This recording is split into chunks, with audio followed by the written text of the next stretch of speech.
Welcome to Fan4Racing Radio. I am Fan4Racing Sharon, and joining me for tonight's show is Jay Huseman and Chris Crichton, and we are all here for our Hot Topic Sound Off episode 2511. So with that, Jay, you want to go ahead and kick us off tonight with our Hot Topics? All right. Well, I'll start with one of the ones I put up. A question whether or not the races this weekend at Texas were good and whether or not it is now a good track, if it's developing into a good track, or if some people thought it was a bad track, if that's still the thought. So is Texas a good track? Is it developed? You know, they compared it to not Sonoma, Auto Club Speedway. Took time to develop into a good raceable track and putting on good races. So that was kind of what they were looking at. Is it good now? Is it going to be good?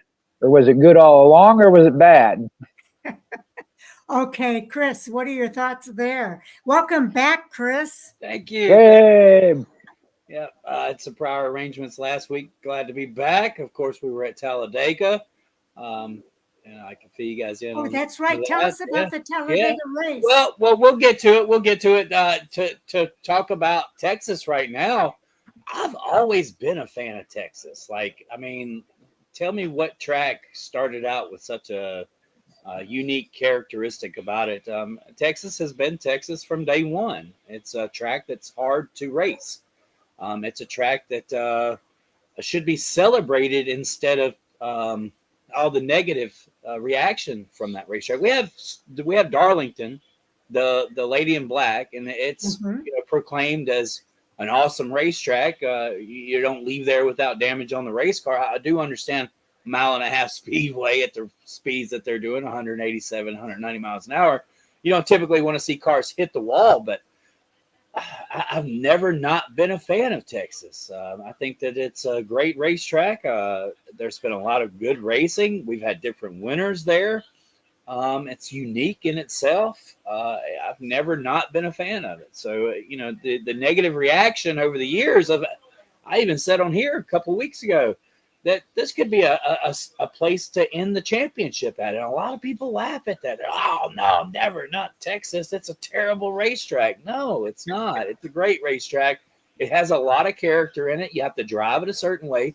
It's not hang up on the top side and rip the lip the entire race. This is a race where they have to really finesse the throttle, and a loose race car may be a wrecked race car instead of a fast race car. Okay. Well, isn't that refreshing to hear, Jay? Well, it kind of ruins my whole argument with him because I can't argue with him because I agree with him. But you go ahead, Sharon. Yeah. We've gone through a phase here where we've heard a lot of complaints about Texas Motor Speedway. So I hear you. It's nice to hear somebody say that they've never not been a fan of Texas Motor Speedway. It is a challenging track. And I think that's okay to be a challenging track. We're talking about the premier series of NASCAR and NASCAR's top three that are racing at this track. It's got two different, your analogy with Darlington, I think, is perfect. We celebrate Darlington as one of the crown jewels of NASCAR. And, why are we not celebrating Texas Motor Speedway? And we've always said as well, not all 1.5 mile tracks are created equally. Each 1.5 mile track has its own characteristics. Well, this is the characteristic of Texas Motor Speedway. And yeah, there were some people who had challenges as far as passing on that track, but look at the drivers who came from the back and raced their way up to the front. We saw Ryan Blaney do that. We saw Ross Chastain do that. We saw Joey Logano do that. We saw several drivers that were able to do that.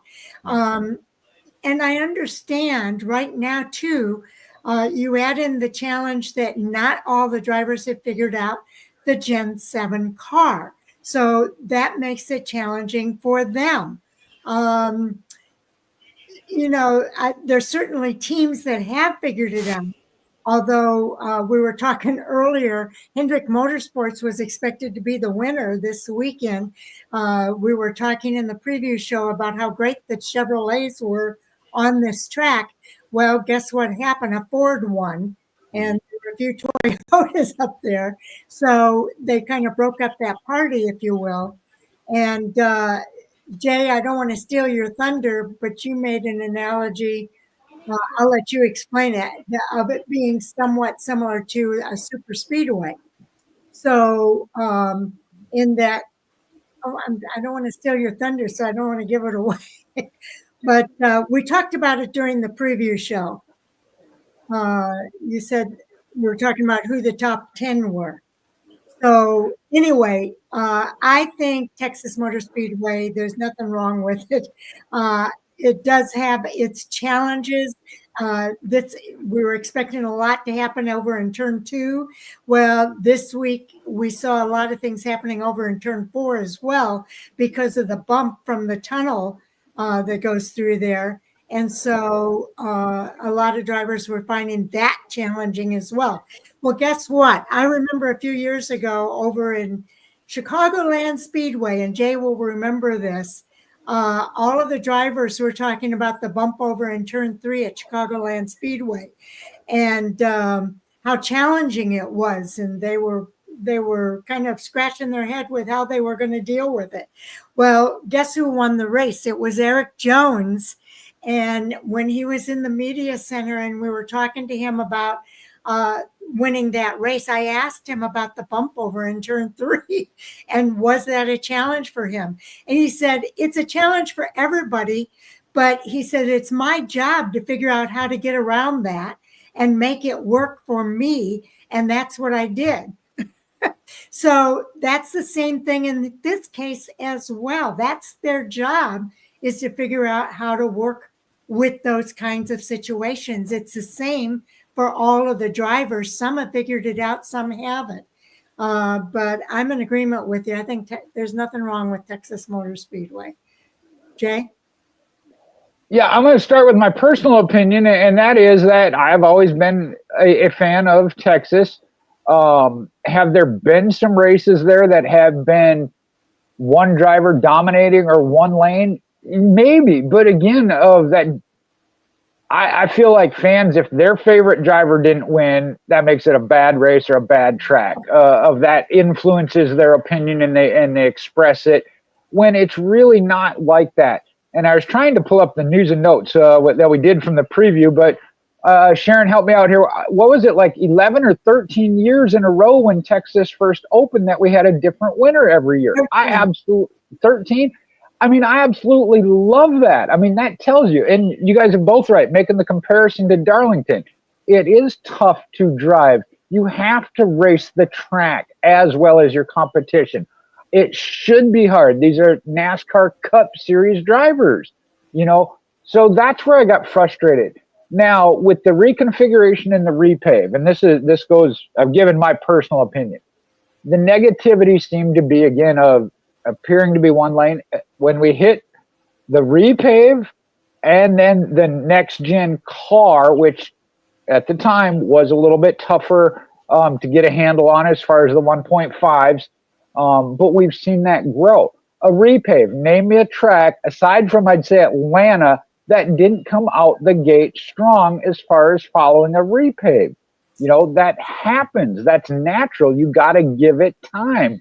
And it just seems like people don't want to. Do you get the side-by-side, for 400 laps action? No. But how many tracks do you aside from the super speedways? But then you look back to it, the Xfinity series of Ryan Sieg and Sam Mayer, second closest race in history, and that includes all super speedway racing. So I have never understood the negativity. Have they been my favorite races, the most exciting, sit on the edge of your seat the whole race? No. But I also don't think you should say it's a bad track or a bad race. And I was on the way home today, I was thinking about tuning into a baseball game. if there isn't a bottom of the ninth, grand slam home run to finish the race, does that make it a bad race? No, in my opinion. But I feel like that's what some fans think in order to say it's a good track or a good race. Yeah, anytime they're not chasing each other in a circle, going lap after lap without having any lead changes or cautions or anything like that, those are what I consider boring races for the most part. You can have a great race without cautions. We had that 2 weeks ago at Talladega. I'm not sure y'all's perspective of watching it from the TV. From the fan perspective, it was an amazing race. It wasn't ruined by, a 45 car pileup on I-85. So, I mean, it really was. It was very refreshing to see a race at the end of a race, like a race that come down to the finish line instead of somewhere on the backstretch. With Texas as well, the track has character. The drivers were, some drivers like Jesse Love, for instance, first Cup start, right? Several other drivers, Trevor Bayne, it comes to mind real quickly on getting their start at Texas, their first career start. It's a heck of a place to start at because a lot of throttle control has to be figured out at that type of racetrack. That just shows the integrity of the track. Like I said, you're not going to have probably the side-by-side finish that we had at Atlanta at a Texas Motor Speedway, but it definitely creates strategy. And we've seen some comers and goers throughout the whole race. We've seen 2-tire stops. We've seen guys staying out. That's what makes a good race. Like that, all this little bit of this little bit of that, and that little bit of that makes a great pie. And that's what we had this past weekend, a great pie. A little bit of this, a little bit of that, and a little salt and pepper, and we've made a dish here to celebrate. So, and look, coming off of a couple of dual tracks already this year, it was very refreshing to sit back and have some entertainment on Sunday.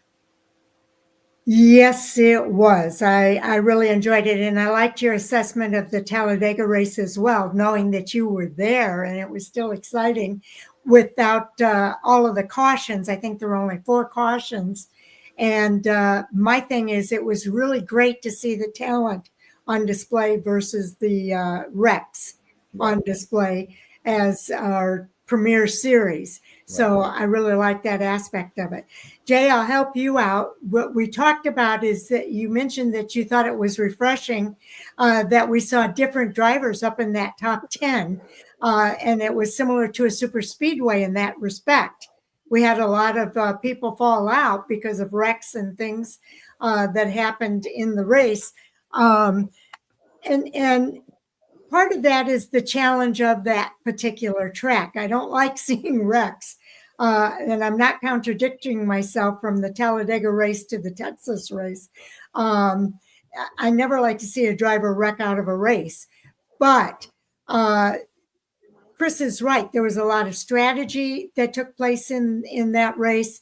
The 2-tire strategy. Some people took 2 tires. Some people didn't pit for tires. I was amazed at Michael McDowell and how long he ran without changing tires when everybody else was on newer tires.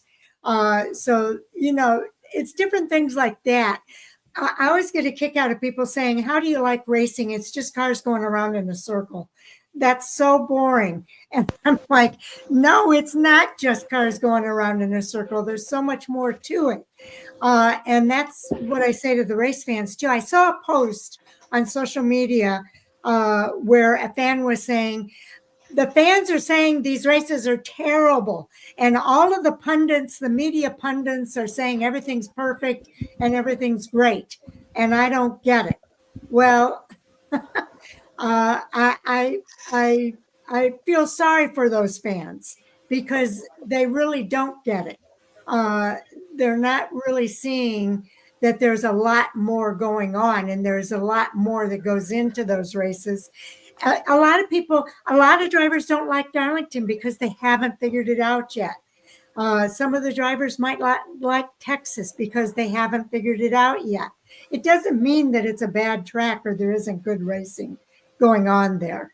And you you just have to look at it from a different perspective is what I'm going to say. Jay? Yeah, I realized that after I went back to Chris, I was like, I really forgot to address what you were prompting me to. I get spun up when I get frustrated with fans who, like I said, I feel like it really is their favorite driver isn't the one winning. But it was a conversation on the morning drive with Mike Bagley and Todd Gordon and the results. And Sharon, you and I talked about it in the review. When you look at the finishing order, you see ones that don't normally get a top 10 unless it's at a super speedway. And that was of even Michael McDowell had a great race trying to protect the lead, got a little loose then and ended up wrecked out, unfortunately. But again, they had made that strategy call. They were one that were going on the tire call. Eric Jones and John Hunter Nemechek from Legacy Motor Club, both in the top 10.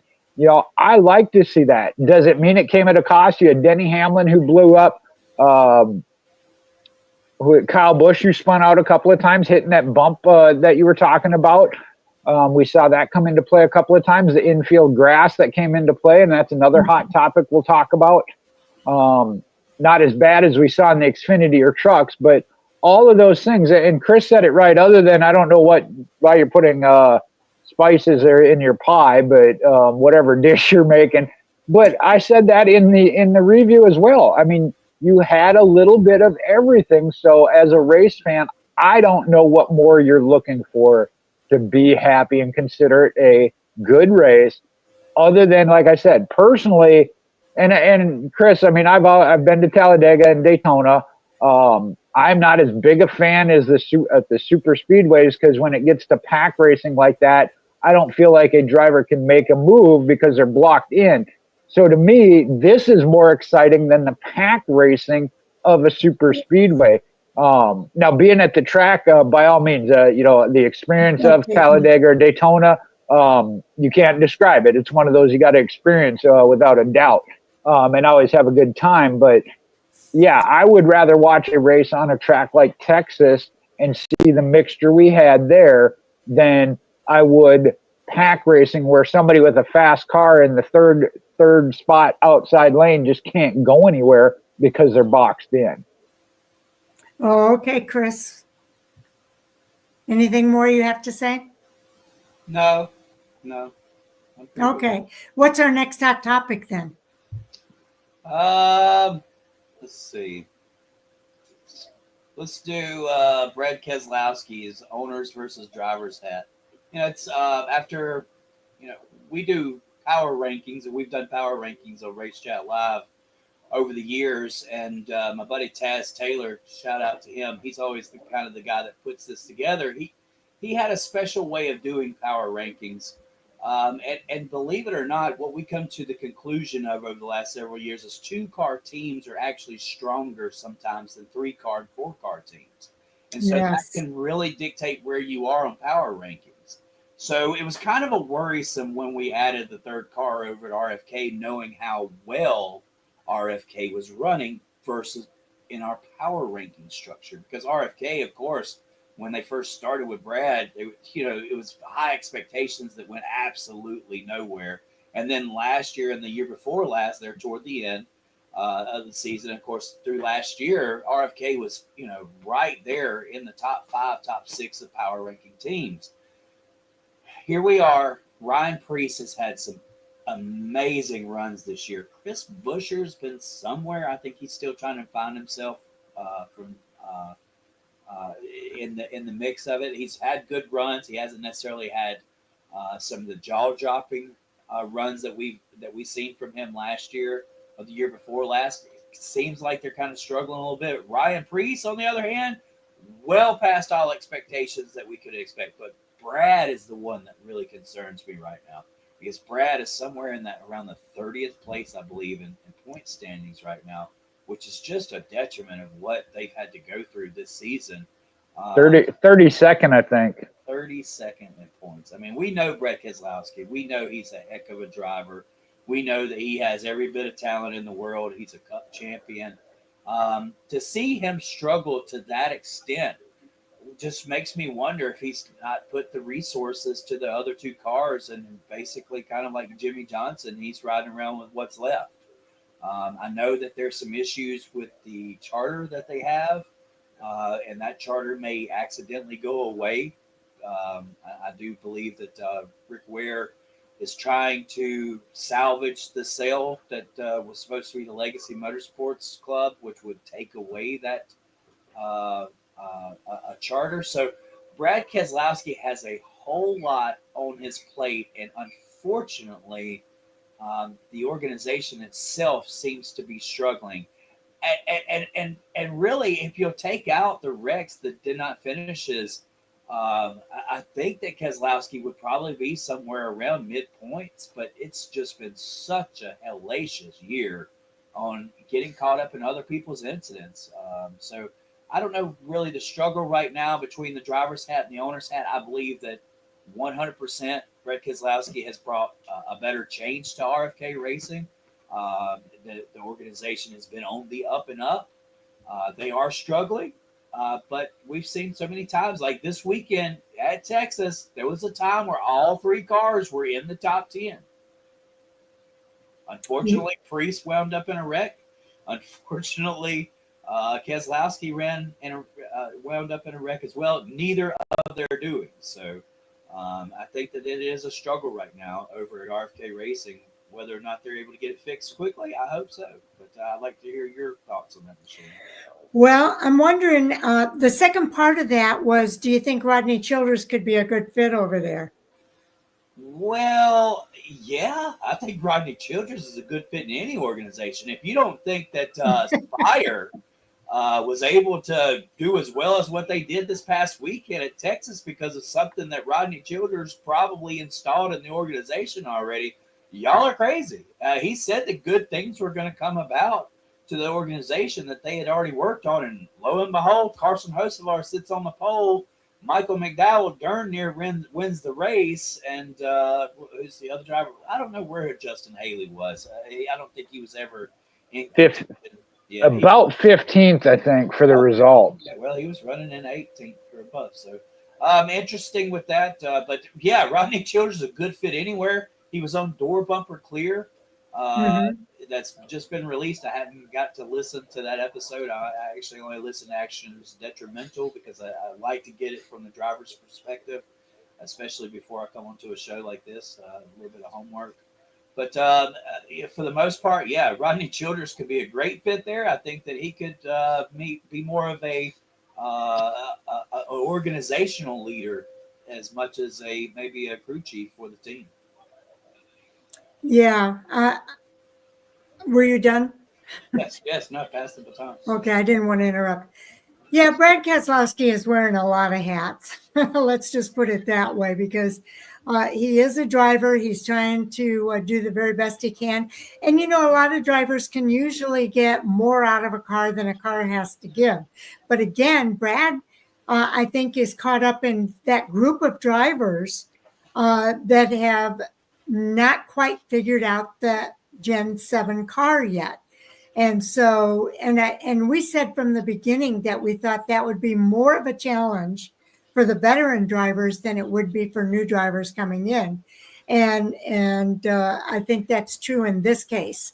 And so Ryan Preece is a relatively new guy coming into the Cup Series. So it makes sense to me that he would do better in that next gen car.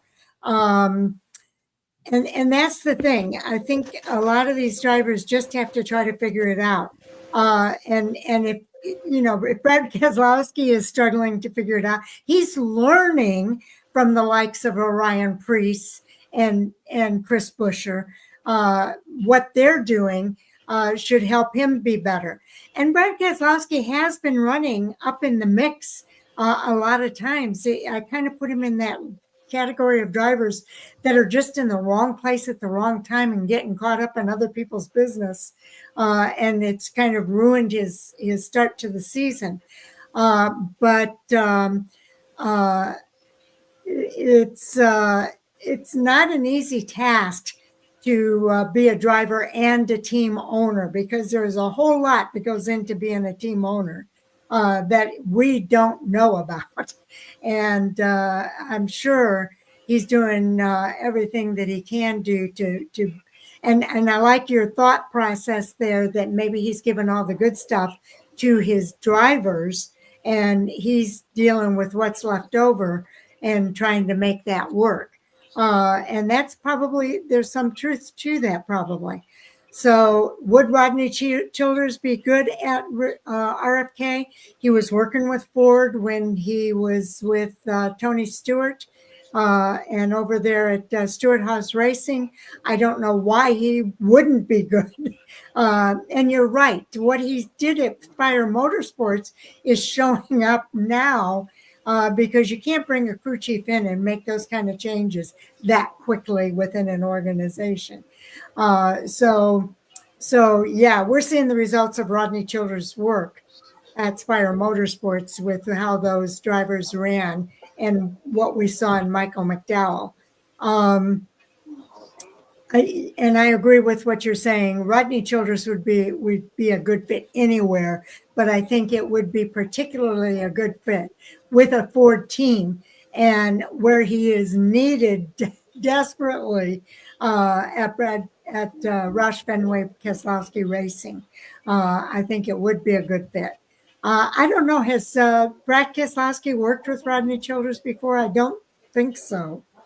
I don't think so. I'm thinking off the top of my head. But I can't see where it would be a problem. I think it would be a good fit for him to go over there and work with all three teams, not one team specifically, but maybe as the competition director and working with all three teams in conjunction with Brad Keselowski. So I think that would be a really good thing. Jay, what are your thoughts?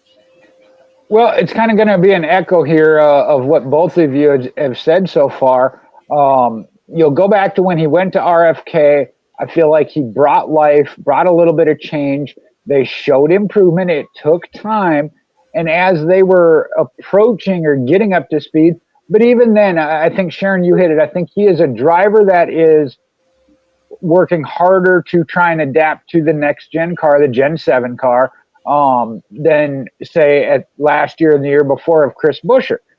Chris Buescher was getting wins, and Brad did get one, but he was not as strong. They both entered the playoffs. Brad on the lower end and expected to be out before Chris Buescher based on how they were running. Now you bring in that third car, you know, as Chris said, of sometimes then you're stretching your resources too thin. And I had that same thought of if he was saying, okay, as the owner, I'm going to give the best for my team, the other two drivers, and I'll work with what's left. Because it just seems, first off, as a whole, they lost ground from where they were at last year. I'll put it that way. They just haven't been the same as what they finished up towards the end of last year and had been previously. Why that is, what that is, don't know. And I'm sure Brad and everybody else wishes they knew. So as an organization as a whole, Preece has been the shining light and leading the pack. Chris, you hit on that. Chris Buescher has been mid-pack, had some good runs, but Preece has had more. So looking at that, I don't fully understand that. But again, they're at least seeming to progress, getting back to at least where they were to end the season, and continue to work on that. The reason I had the thought of Rodney Childers, and Sharon, I know you're saying being the competition director over all three, he did make a statement. He does want to come back or be in the Cup Series. He said that's what he knows. That's what he's been. It's what he wants to do. He gave a timeline of 6 months, and that's what kind of caught me off guard. And again, he hasn't really said why or what his intent is other than to come back and be in the Cup Garage. I guess he said Cup Garage, maybe not necessarily crew chief, so maybe he would be open to that. My thought was, though, I think it was Chris Rice from Colleague Racing said, yeah, they would love to have him, but they're gelling as a team right now with what they've got. Again, we're only 9 races in, or at the time we were 9 races in. Well, if you're progressing and appear to be going in a good direction, you don't want to mess that up. You haven't determined after only 9 races. Spire and him apparently determined after 9 races it wasn't working, but to jump in somewhere else after only 9 races. Well, what do you got to lose by jumping in with Brad Keselowski? He's 32nd in points. And I'm not saying that to down on him. It's facts. That's where he's at. So what do you have to lose other than to go upward? So that was kind of my thought of they're already in the basement of why not try and see. Again, he did appear to anyway have a better mesh with Ford, but you both hit on it.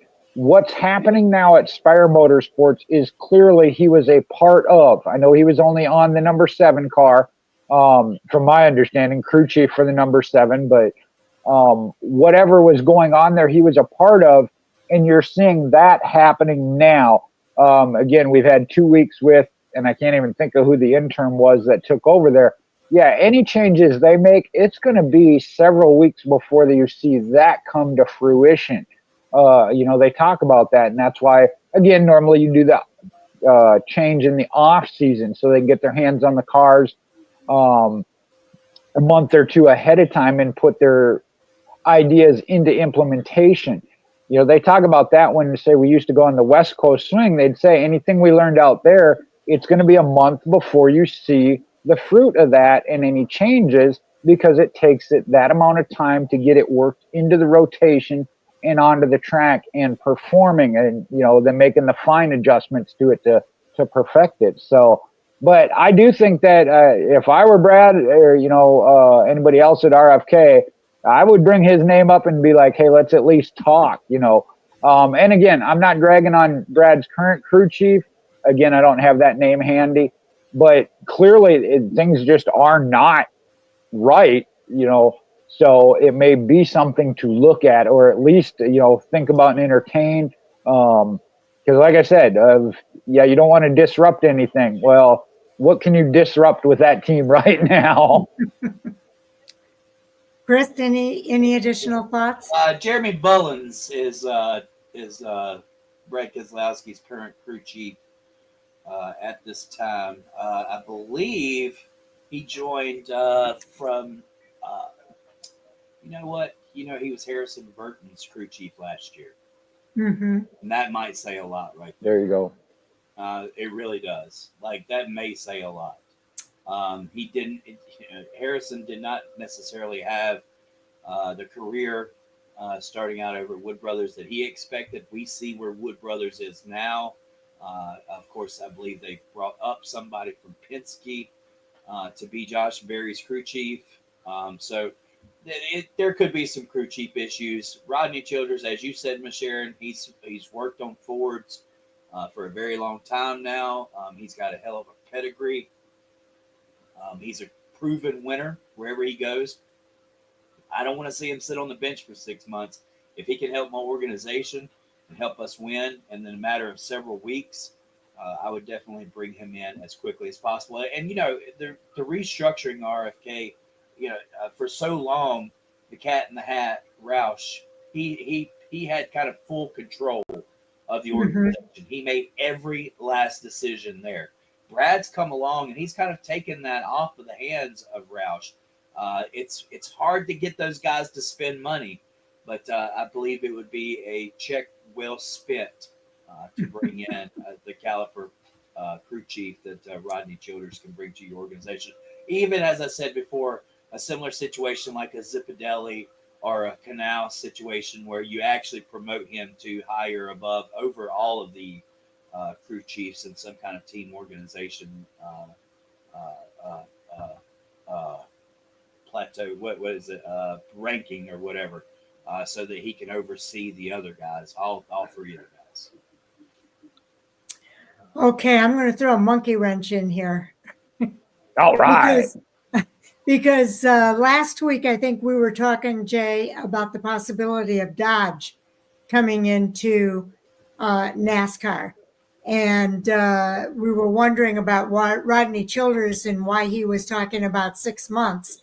And the thought occurred to me, so this is a little bit of a repeat, but the thought occurred to me, maybe he's saying 6 months because he's taking time to get to know Dodge, to be a Dodge crew chief when Dodge comes into NASCAR next season. So that could be a possibility as well for Rodney Childers. We don't really know why he left. They've just said that it's personal reason. They didn't even say personal reasons. A mutual agreement is mutual agreement. It wasn't working. Yeah, mutual agreement that it wasn't working and it was time to move on. But you never know. There could be something more behind all of that. And the thought occurs to me it could be Dodge. So that would put a monkey wrench into him going to Ford and working with Ford if that is the case. But we really don't know if that is the case. And I wanted to also address the fact that you said the three cars don't always work. I remember RCR. I was a fan of RCR for a while, and when Jeff Burton was there, and it seemed like when they were two cars, they ran really, really well. The minute they brought in that third car, it just didn't work. And I think that I just think that there is something to that for some organizations. Obviously, other organizations have gotten past that. Hendrick has 4 cars, and not to mention all the affiliates, but 2-car stables tend to work better. And if you're going to move up, you're not going to stay at 3 cars for very long because it's not going to work very long. You got to go up to 4. So I agree with that assessment as well for Roush Fenway Keselowski Racing. So maybe they might lose one of their drivers anyway, as you mentioned, with the situation on the charter. But I do think Rodney Childers would be a good fit there. If he's not going to Dodge, that would be the next best place, I think. Jay? Well, Sharon, I'm a little upset with you. I had gotten over this fantasy land way out in space. I do remember you talking about the Dodge thing, getting me all excited. And that is a way hypothetical. We don't even have full confirmation. I think that what I've heard with Dodge is the Truck Series next year, Cup in 27. So you're talking a year and a half, if that were the case in truth. Well, you could go to a truck. Right. And that's true. Well, like I said, he did say something about specifically the Cup Series. But again, if that's the stepping stone, they say, hey, we'll get you to Cup in 2027. And there again, I mean, like I said, if I'm at RFK, I'm making a call and at least talking about it. If I am a new manufacturer, whether it be Dodge or other, I certainly would be like, hey, sit tight for 6 months. We'll talk to you. We're working something. By all means, but I don't think, like I said, when he said 6 months, I assume that was just the anticipation of, hey, who's going to hire a quarter of the way into a season. But like I said, I think there are some teams, and again, it would be one that is struggling or just not, things aren't working, whatnot, for whatever reason, but I do think that somebody's got to be talking to him and saying, hey, we certainly could use you, because again, and again, I go back to last week, Chris, I know you weren't here, but when Sharon and I talked about this, it appeared to me of the driver they put him with when he signed with Spire Motorsports, it was Corey LaJoie, and they made a change to Justin Haley. And I remember an interview he said, well, that wasn't run by me. I wasn't aware of that. It's news to me. I think that I really do. And that's my opinion, but I think it had to do with that wasn't the driver he was going there to work with. As they said, the organization is great. It was just things weren't working. I really feel it had to do with that he went with the intent to work with Corey LaJoie, but again, that's my perspective on it. The interview with Kevin Harvick, when he talked about it, I think it was on his podcast. It might have been on the broadcast. They did say that Rodney Childers, even when within a multi-car organization, does have things he likes to keep to himself. He is not the open book that they say in a lot of big organizations. They, everybody gets to look at everything. Harvick said he is one that still likes to try and keep secrets to himself. But that, again, tells you how good he is, that he knows he's got something to himself in whatever team he's working with. One car, one team. So that might be part of what the issue was at Spire. Again, that's a possibility. I've got two things here. First of all, I keep hearing this word Fantasyland, right? I'm sorry? I keep hearing this word Fantasyland. Oh. Like we're not supposed to, okay, Jay, when did you become a NASCAR fan? Because I've been around a long time, and Jay Ski has been around a long time. Jay Ski is literally a site that was built off of what you call Fantasyland. Literally, rumor Roundup, I think, is what it was called. Silly season starts at January 1st. And obviously, in a league or a sport organization where you can sign somebody 2 years in advance, silly season never sleeps. So it's not Fantasyland, my brother. It is actually called silly season, and that's our discussion. Now, on with business. I can tell you probably without speaking for Rodney Childers, but have you ever gotten hired? You're a smart guy, Jay. You ever gotten hired at a place and they say, "Hey, man, we're looking for some new leadership here. We're going to make some changes, and we're going to bring you on, and you're going to be the guy because we know that you're capable of this." And you start the job, and you're like, "Hey, boss, we need to do this." "Oh, sorry, we can't do that." Oh, okay. Okay, so a week later, you come and say, "Hey, boss, I figured this out. I think we need to improve in this." "Well, that sounds good, kid, but we just don't have it in the books right now to do that," right? And I believe that's what happened with Rodney Childers. He thought that he was going to be able to go to an organization that is supposed to be a Hendrick tier race team. The same reason why Michael McDowell jumped ship from Front Row Motorsports over to there, because they're supposed to be a tier Hendrick Motorsports team. He got over there and realized nothing's going to happen. Nothing's going to change. He was a waste of talent, and that will make a great employee angry very quickly. And so, I'm sure it was mutual decisions, because when you got an angry crew chief throwing wrenches across the shop, it's probably best that you come to a mutual agreement that he probably needs to go home. Because if you're going to bring in a guy to create change and you don't allow him or give him access to the tools needed to make it great, then you're going to be at a standstill, and you're going to have two people who are butting heads, or organization butting heads with the person who is brought in to make a directional change to an organization. Spire is still young, and Spire, we don't even know who really writes the checks over there yet. We're Spire is like a conspiracy for NASCAR. And you think somewhere or another Spire and Colleague Racing are like tied together in the secret, like third, second tier organization to Hendrick Motorsports? They are. That's exactly what they are. They're a talent seeking organization.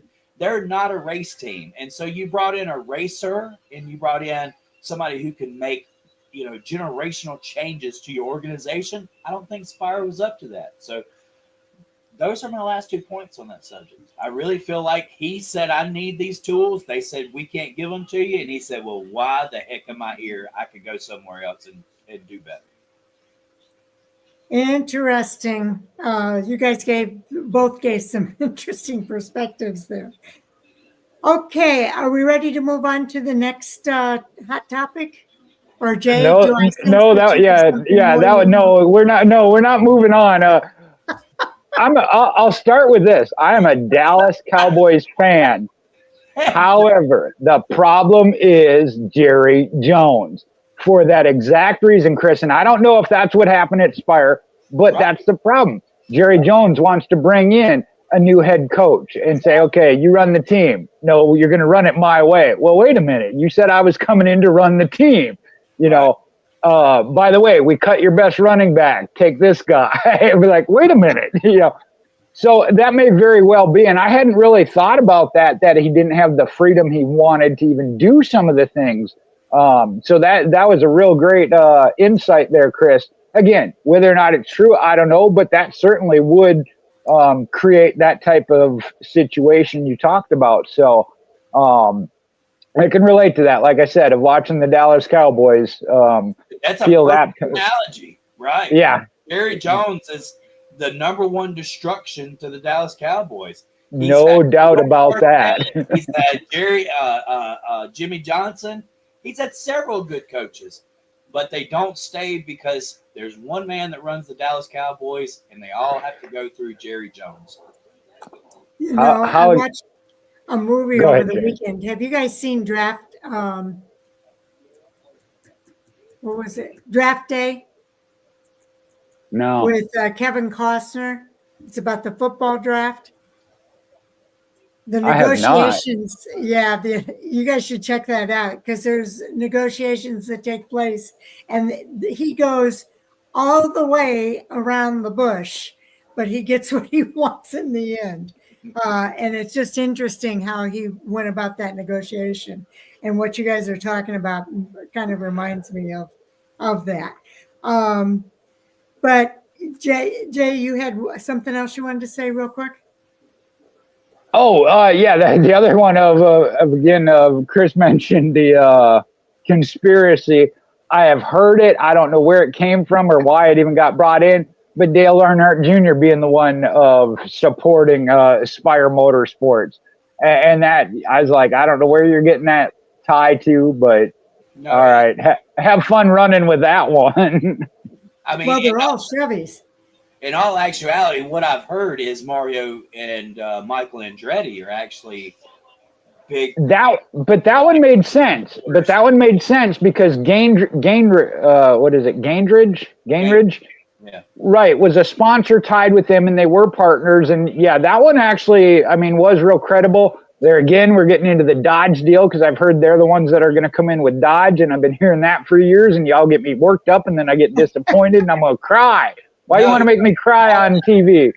I mean, come on, guys. You got to follow multiple race sports. Cadillac has made a huge investment into Formula One.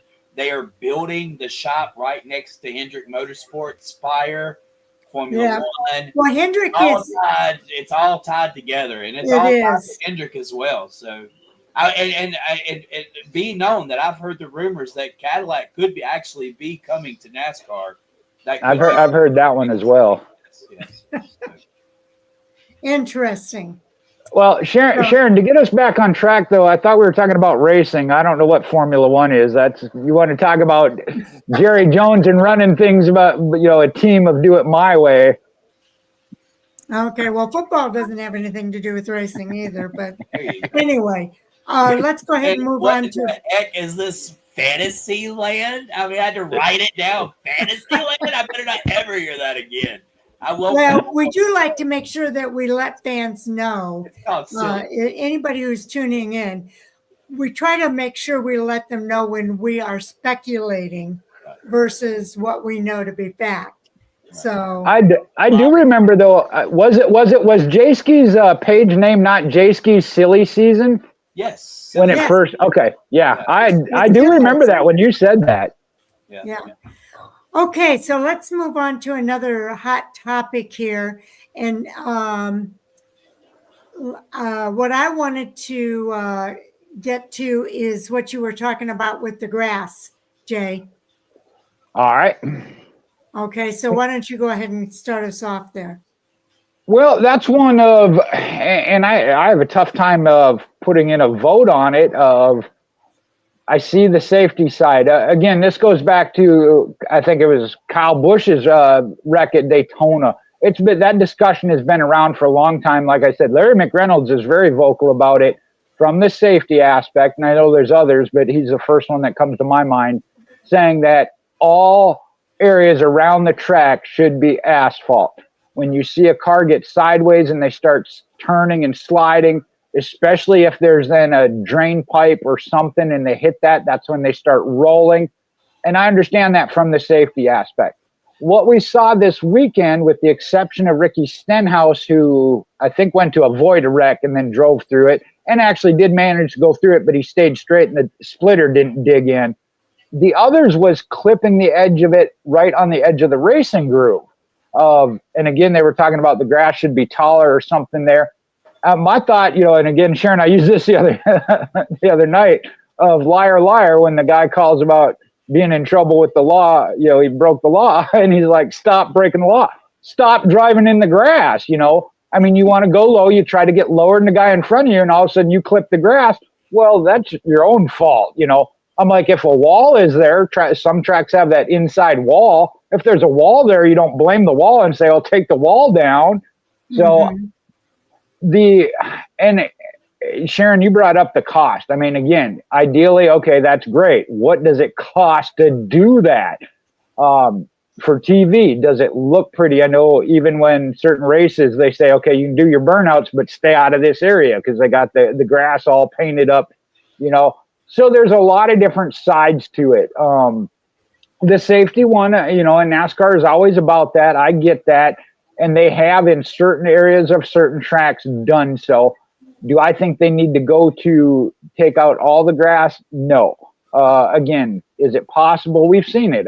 Anytime we think, okay, it's not possible for this, something happens, And I understand going about trying to prevent it. But again, it's the drivers have a responsibility too. Stay out of the grass, Chris, your thoughts? I'm very vocal about this. This is something that we've had discussions before on our other shows. Most people, and Larry just drives me crazy because Larry should be smart enough to know what happens when a car gets into the grass and tumbles.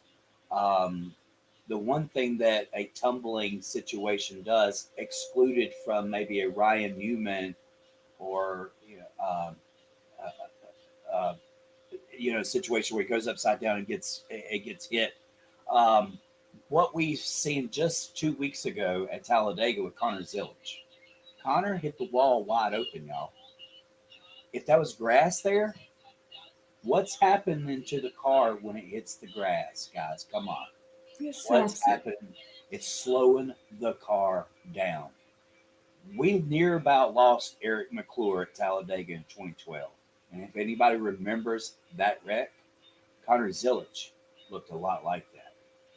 If you have grass, you're going to get these cars up in the air. Yeah, they're going to flip and tumble down the back stretch or the front stretch or whatever.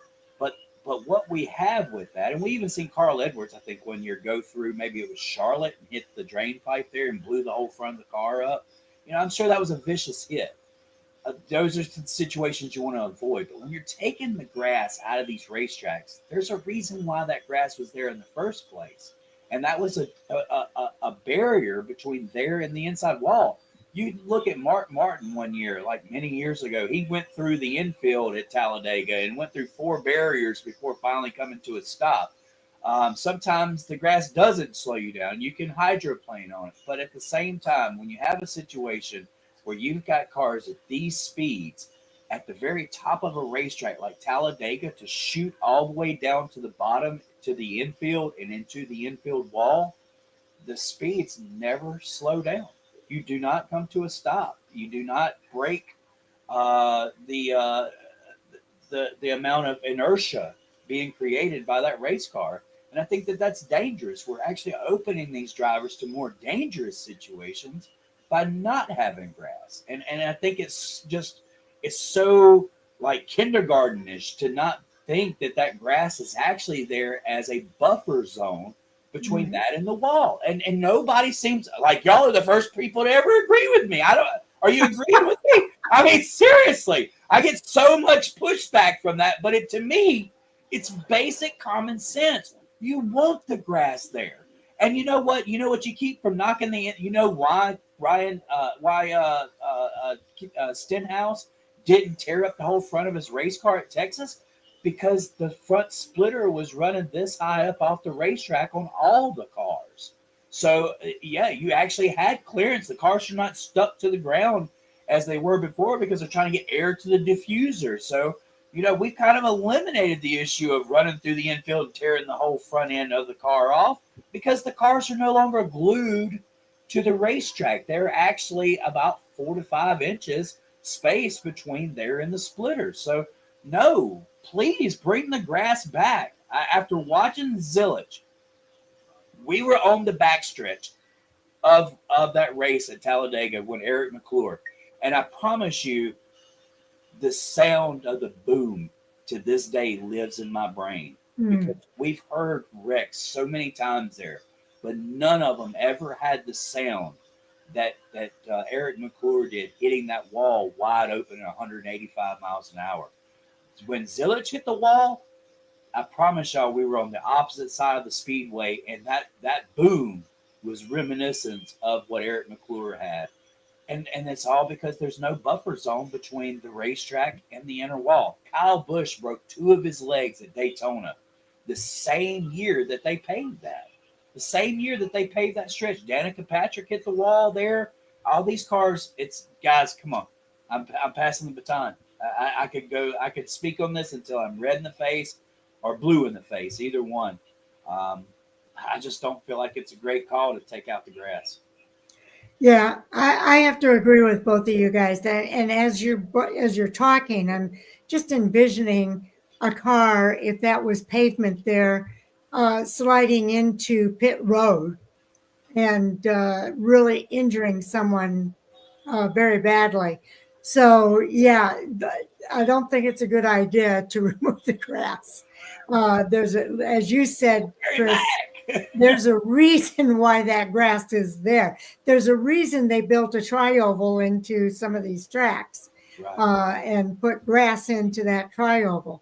So a lot of people may not know that. So, if you've been a race fan a long time, as you kind of alluded to, there's a lot of things that you're aware of that maybe a newer fan isn't. And so they see something happen over the weekend and they think that, oh man, we got to get rid of that grass. But there was a driver, and I'm trying to remember who it was. I can't remember what series it was now either. I think it was the Cup Series. There was a driver that was squeezed down, and they could have very easily gone off that track and into that grass, but they refused, and they did not. They did not go into the grass. So when you say stay out of the grass, there is a way that you can do that, and that's just holding your ground when somebody squeezes you down. You can hold your ground and not. That was actually Michael McDowell. He ran Joey Logano all the way down, and Logano only went so far. Okay, was that who it was? Yep. I knew there was somebody, and that's exactly what happens. You get squeezed down there, and they think that you're going to go. If they squeeze you down far enough, that you're going to give up. Well, if you don't give up and you don't, you hold your ground, you can stay on the track and not go into that grass. And Joey Logano proved that this weekend. So, stay out of the grass at all cost, whatever you have to do. So, but hold your ground because you can make that happen. So I can't say it any better than you guys have said it. So I don't have much more to say there, unless you do, Jay. Well, and I think there's 2 aspects. One, especially, and I think it's at tracks where you have the go-kart or inner track. There are other pit road access roads. So you're going through the grass, then you hit the road, or again, a drainage pipe.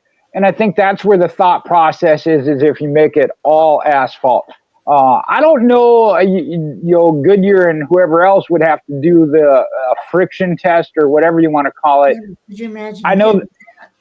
Well, no, I think that's Larry McReynolds' side of you have more traction with tires against asphalt than you do against grass. But I do think what Chris is saying, there's certain aspects where the grass and the dirt actually does slow you down, especially if you start turning sideways more so, which is going to happen more so in grass than the asphalt.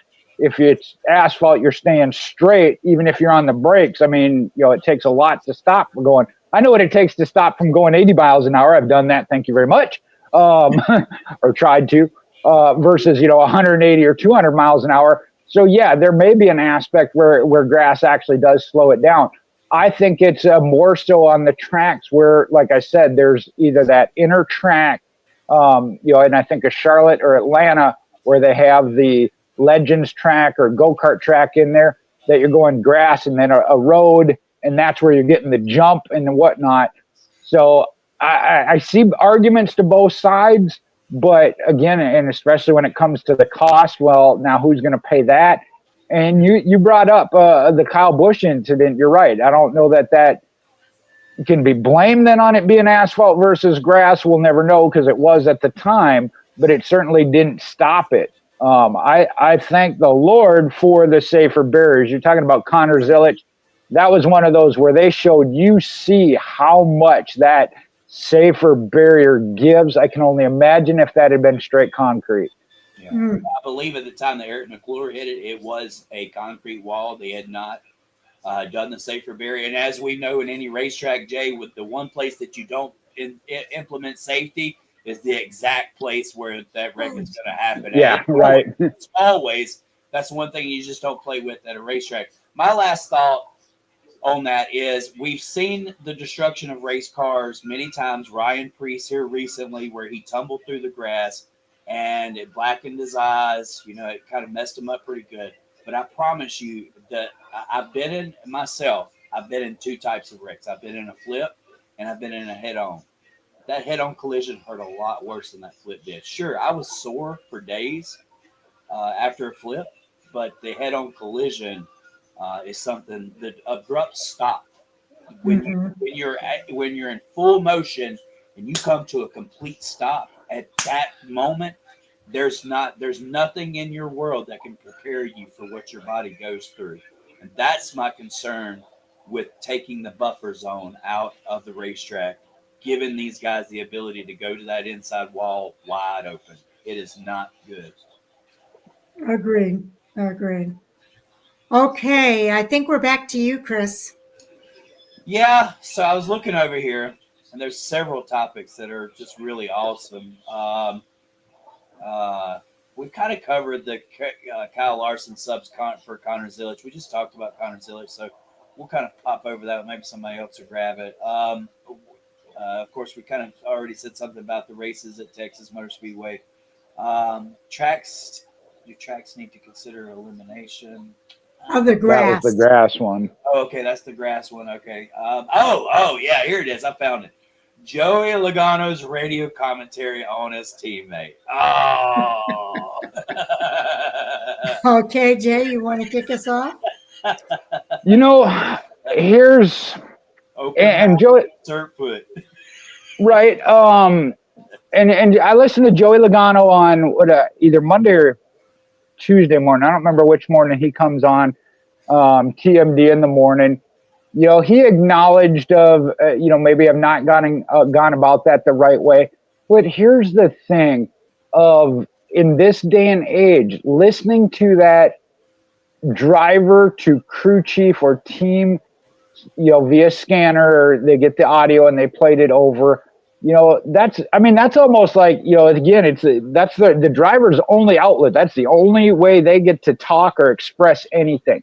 So in the heat of the moment, we have that privilege to listen to that. And I think about it, if somebody were to listen to the thoughts of my head, at any point, you're going to hear some things maybe I shouldn't think, say, whatever. So I kind of give some grace. And he said that, of maybe he shouldn't have, even over that knowing that people are listening. But at that moment in time that, he was frustrated.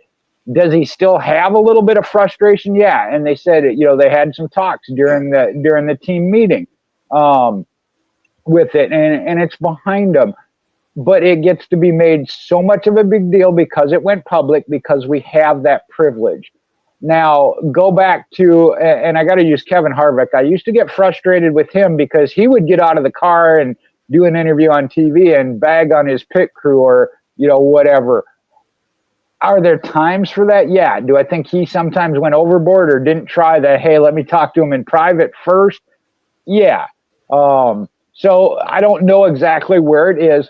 But again, keep in mind that you're talking about in the heat of the moment. Again, I just think about me driving down the road through Atlanta or Tuscaloosa, even, somebody cuts me off, if you were in my head and I had that push to talk button to one person, and I know they all know it's public, but again, at that moment, I highly doubt they're thinking, oh, if I say this, how many people are they going to hear it on TV? No, you're like, hey, that dude cut me off, or he didn't push me, or Toyota just got that point, Yeah, I mean, I'm not saying it's right, but I'm not going to say it was wrong either. The media wants to make more out of it.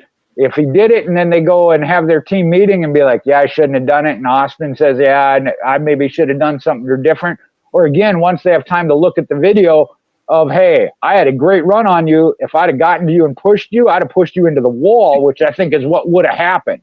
I think there too of Joey's going to come to the realization of, hey, maybe Austin made a good move there and got off my bumper. Yeah, I think that, the heat of the moment is one thing. And we talk about this when and we're all guilty of it as I've been at the track and you're trying to get the story after a race and you get a microphone in that driver's face and they're still not over something that happened during the race. It's really tough. And I think you do have to give them a little bit of grace. The unfortunate thing is if somebody's listening to that on the radio, and I think the drivers, you got to have thick skin in this sport because the drivers know how they have felt sometimes in the heat of the moment as well. So I think they can relate to a driver who kind of goes off on a tirade like that. It's kind of like us on Hot Topics. When one of us gets real passionate about something and we get on our soapbox, we know, okay, she's on the soapbox here.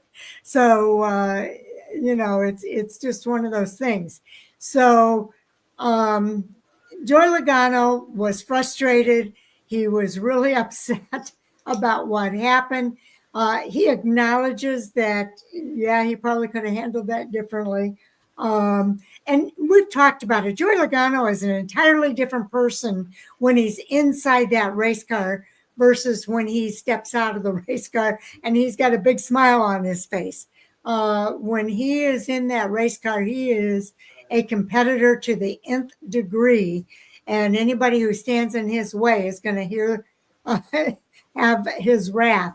So, do I like it? Not necessarily. Do I understand it? Yes, I understand it. And I can be a little bit more forgiving of it. But and it's good that they do talk it over afterwards. In this case, it was teammates. They could sit down at the team meeting, talk it over, work it out, and move on. And it sounds like they've done that. So I'm okay with that. Chris, what are your thoughts? Oh, wow. Where do I start? First of all, we need to remember that Joey Logano is here because he earned it. Because what? Because he earned it. Oh, Joey yes. is here because he earned it. You have two other people that are racing in his organization that are Nepo babies. Ryan Blaney, racing off the heels of Dave and Dale. You've got Austin Cindric, whose daddy is Tim Cindric, who runs the entire Penske organization. So you think that making those comments out loud, wasn't intended for somebody to hear it? Do you think Tim Cindric isn't going to hear what he said about his son? Like, it's Joey Logano literally bringing awareness that this guy makes tons of mistakes. He brings the organization back. He's not helping the organization move forward. He's in the number one car for the Penske organization, the house car, the number 2 car, and the guy's got 3 wins in his career. Yes, he did win Talladega. Okay, he won a Daytona 500. Just this week, Tony Stewart said, there's a lot of names here recently on that Daytona 500 trophy that don't deserve it. I mean, he literally said it. Like the Daytona 500 doesn't live up to the expectation anymore because there are names now on that trophy that shouldn't be there. And so you look at what Austin has done. He's in a top flight organization. He was supposed to be very, very good at road courses. We haven't seen that at all from Cindric. We basically, for 3 years, have watched a guy who's brought the organization back, not forward. Are people within the organization kind of tired of living in the mistakes of Cindric and not being able to perform like the rest of them? Absolutely. Joey Logano races with a chip on his shoulder. I'm going to tell you one thing about Joey Logano that I think a lot of people don't agree with me with, but it's okay. Joey reminds me of Davey Allison. When you put a microphone in front of Davey always had a smile, but when you put him in a race car, that man was furious. He was the best of the best, and he took perfection to another level. And I think that Joey carries a lot of that characteristic. Now, Davey was a Nepo baby as well. But Joey, as I said, maybe the nepotism doesn't have anything to do with it. My belief is Joey races with a chip on his shoulder. He literally would not put something on the air over the radio that he didn't want that organization to hear. Joey is the head honcho at Penske. He's the the oldest reigning driver there. So I think that comes with a little bit of get up off your tail, run that ball out. Look, football, baseball, when you don't run the play out, you get somebody on your team who's jumping on your tail saying, hey, man, you got to do it the right way. And I think that's all Joey was doing. Did it come back Subway in his mouth? Certainly. Austin Cindric won the race. Good for Austin Cindric. But Joey definitely had reason to be upset. He had reason to call out Austin Cindric because he's made a lot of mistakes. It's not like the guy just started racing last week. This is his third or fourth season in that car, and we've yet to see the results that you would expect for being in the number 2 at Penske, at Team Penske. Sharon. Okay, Jay. Oh, you gonna let me go first? Yeah.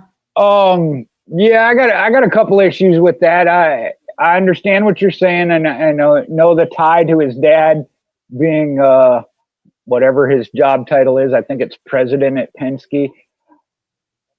President of Team Penske.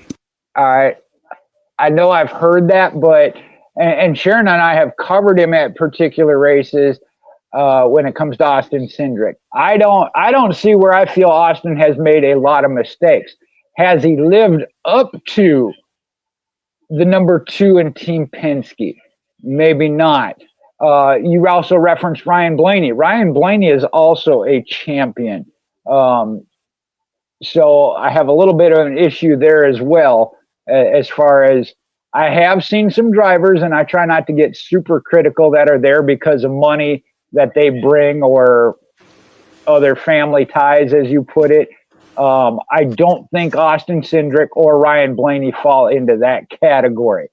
I think about it too when manufacturers, though, come down and are the ones driving it. Hey, why didn't you push a Ford versus a Chevy?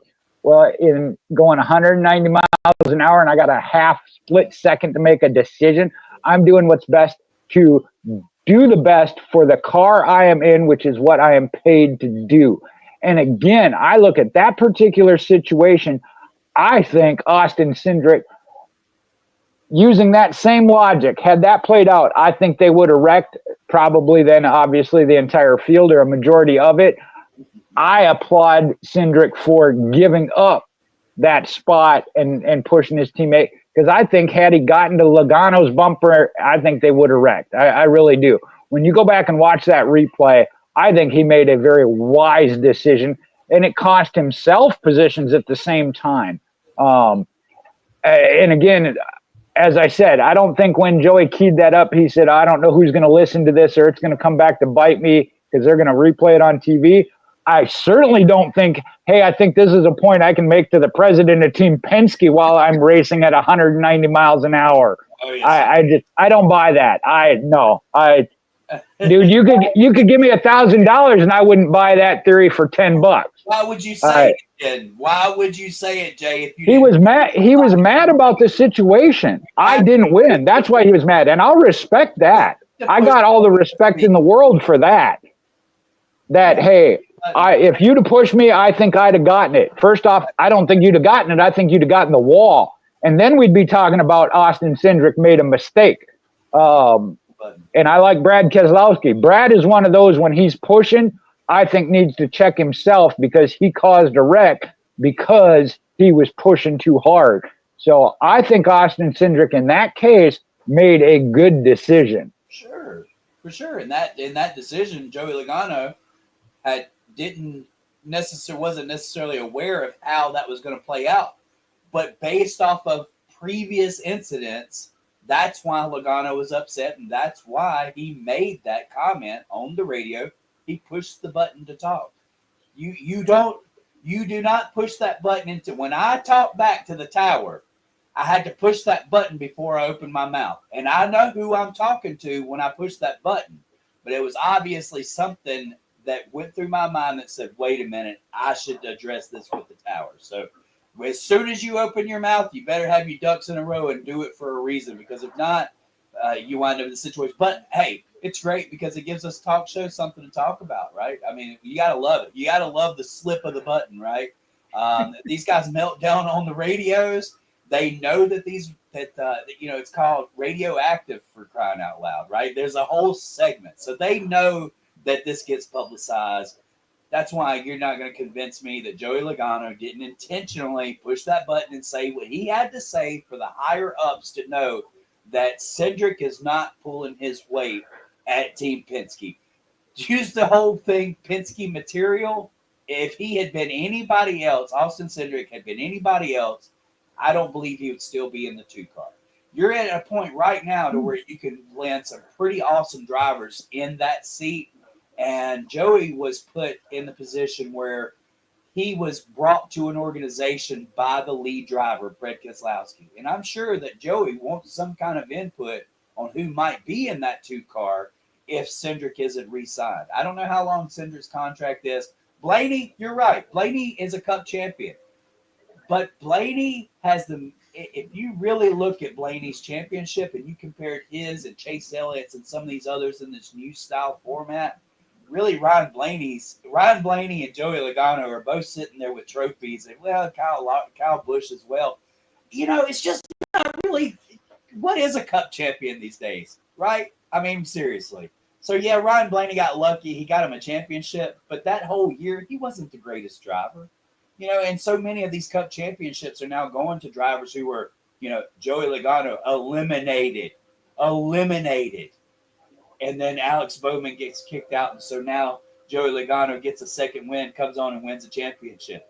Kyle Busch won a championship and missed 13 races. Come on, man. Come on. So our Cup champions are not necessarily on this great highest level of the greatest drivers to ever live. They just went on a hot streak at the right time. Nothing against Blaney. I like Ryan Blaney. He's a good driver. As a matter of fact, I think the year that he won his championship, it all started at Talladega, the October race that catapulted him into an eventual championship. So it's just about getting hot at the right time. As I said, and I'll leave it at this.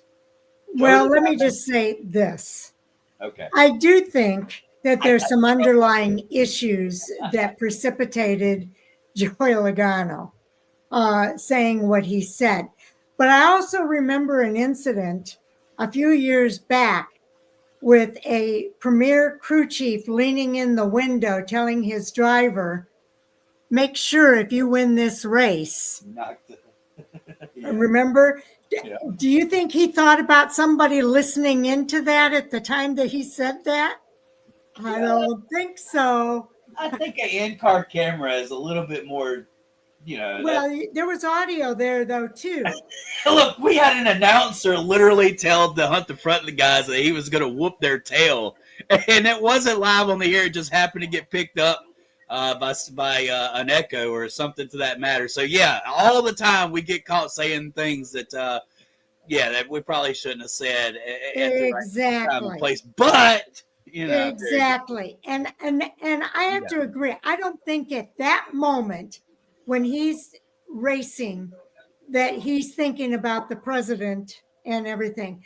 But I do think that there's probably some underlying issues that Joey Logano is dealing with. He probably doesn't like the idea that Austin Cindric got a win before he did this year. He probably doesn't like the idea that everybody's been talking about. He's the first champion, defending champion, that hasn't had a top 5 finish in how many races. That's been a lot of the conversation about Joey Logano since he won that championship. I don't think that sits well with Joey Logano, somebody who is highly competitive. So I'm sure there are some underlying issues for Joey Logano when Austin Cindric won that race before he won a race. And don't think that that didn't play into him winning the race the very next weekend. I don't think that sat well with Joey Logano. And I think he was racing his hiney off to win that race this weekend. So I do think Joey Logano is a very, very highly competitive person, and he notices a lot of things that a lot of other people do.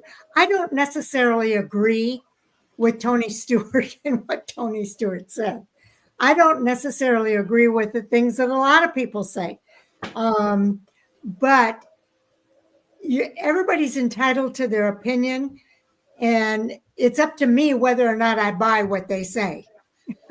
And just like Jay was saying, he didn't necessarily buy some of the stuff that's being said. I'm sure that Austin Cindric said to himself, I don't necessarily buy what Joey Logano is saying on there. I do think that Ryan Blaney, did he get lucky? Maybe he got lucky and got a championship. I don't know. But there was a lot that goes into winning a championship. It doesn't happen during the playoffs necessarily. The only driver I know that it happened during the playoffs is Tony Stewart, when he said, we don't deserve to be in these playoffs. And he went on to win 5 of the next 10 races. So that doesn't happen very often. The only other driver that did it was Joey Logano, or not Joey Logano. Kyle Larson is the only other driver that won 5 out of 10 races during a playoff. So that's not something that happens all the time. I do feel that Austin Cindric is I don't think he's getting any favoritism or anything like that. I think that he's racing his heart out too, and he's trying to do the very best he can. His expertise seems to be the super speedways right now. He was a really good road course racer, but that was in the Xfinity series. And he's come now to the Cup Series where they're racing these next-gen cars. It's a whole different ball game. And there is a huge, huge learning curve. Heck, some of the Cup Series drivers that have been in this series for a long time haven't figured out that next-gen car or the Gen 7 car. So I give some of these drivers that are coming up through the series, if they're not doing what used to be done in the previous generation of car, there's a reason for that. And I don't think we give them credit sometimes for maybe not progressing as quickly as we would like to see them progress. And I think the drivers are just as guilty of that as the fans are. Sometimes we like to compare bygone eras with what's happening today. Well, it's a whole different ball game today than it was back when, I'll just put it that way. So these drivers are dealing with a learning curve that the drivers that are veterans now didn't have to deal with when they came into the sport. So I think there needs to be some acknowledgement of that, and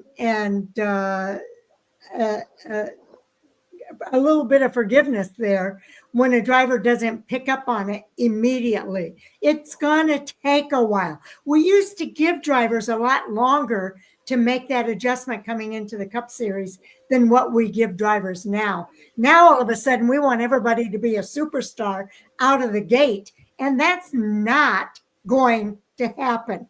Yes, there's going to be some people who will be, but not every driver is going to be a superstar coming out of the gate.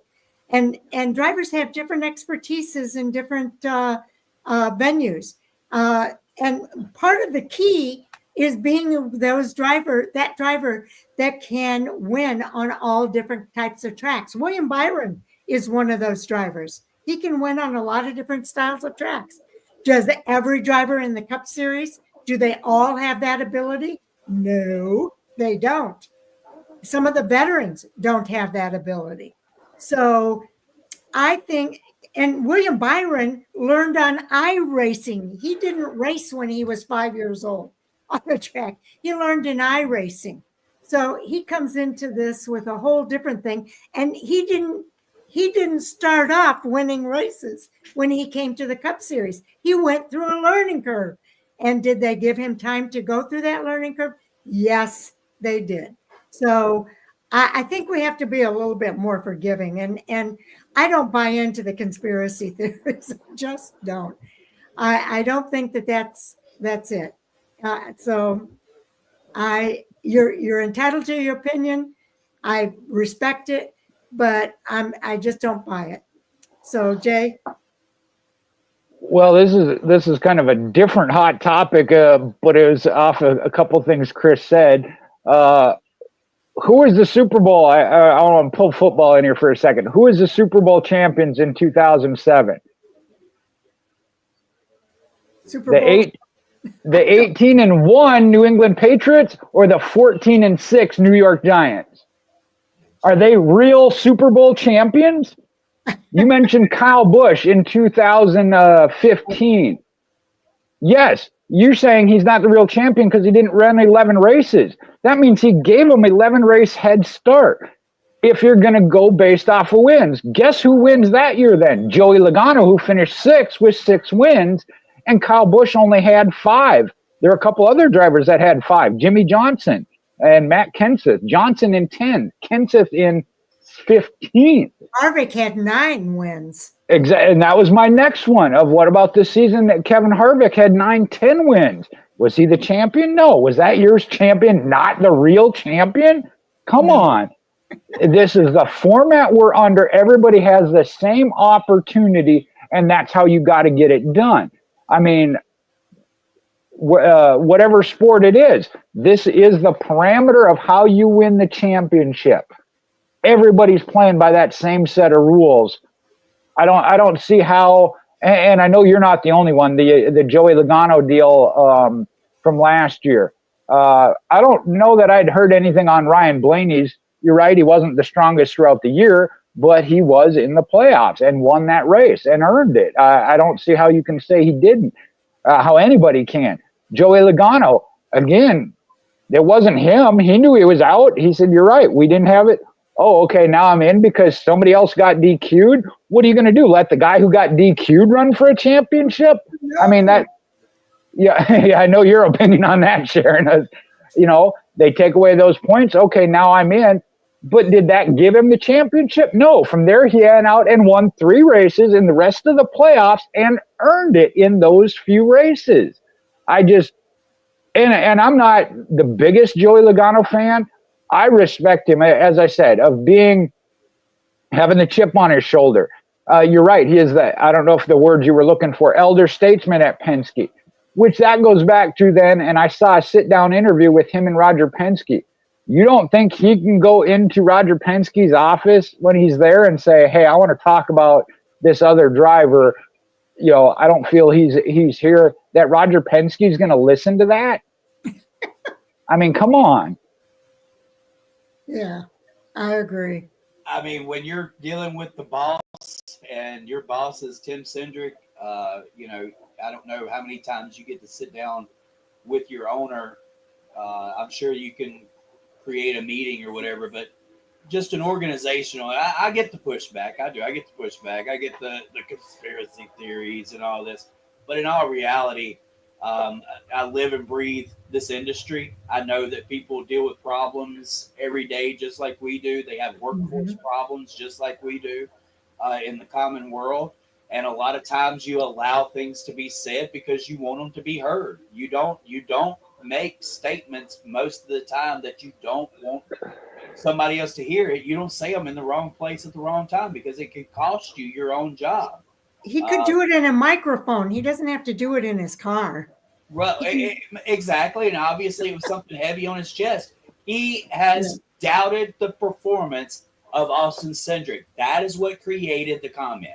He doubted the performance. I'm sure it's stuck in his craw when Austin Cindric won that race and he hadn't won a race yet. And all the conversation that was around that. I'm sure that's stuck in Joey Logano's craw. And if I could just sit down and tell Joey Logano how many times he wrecked my guy, Brad Keselowski, at the super speedway races, that would be an interesting conversation as well, because Joey's made a lot of mistakes at super speedway racetracks. So, you know, if you're a Brad Keselowski fan and other tracks, Joey Logano is not flawless.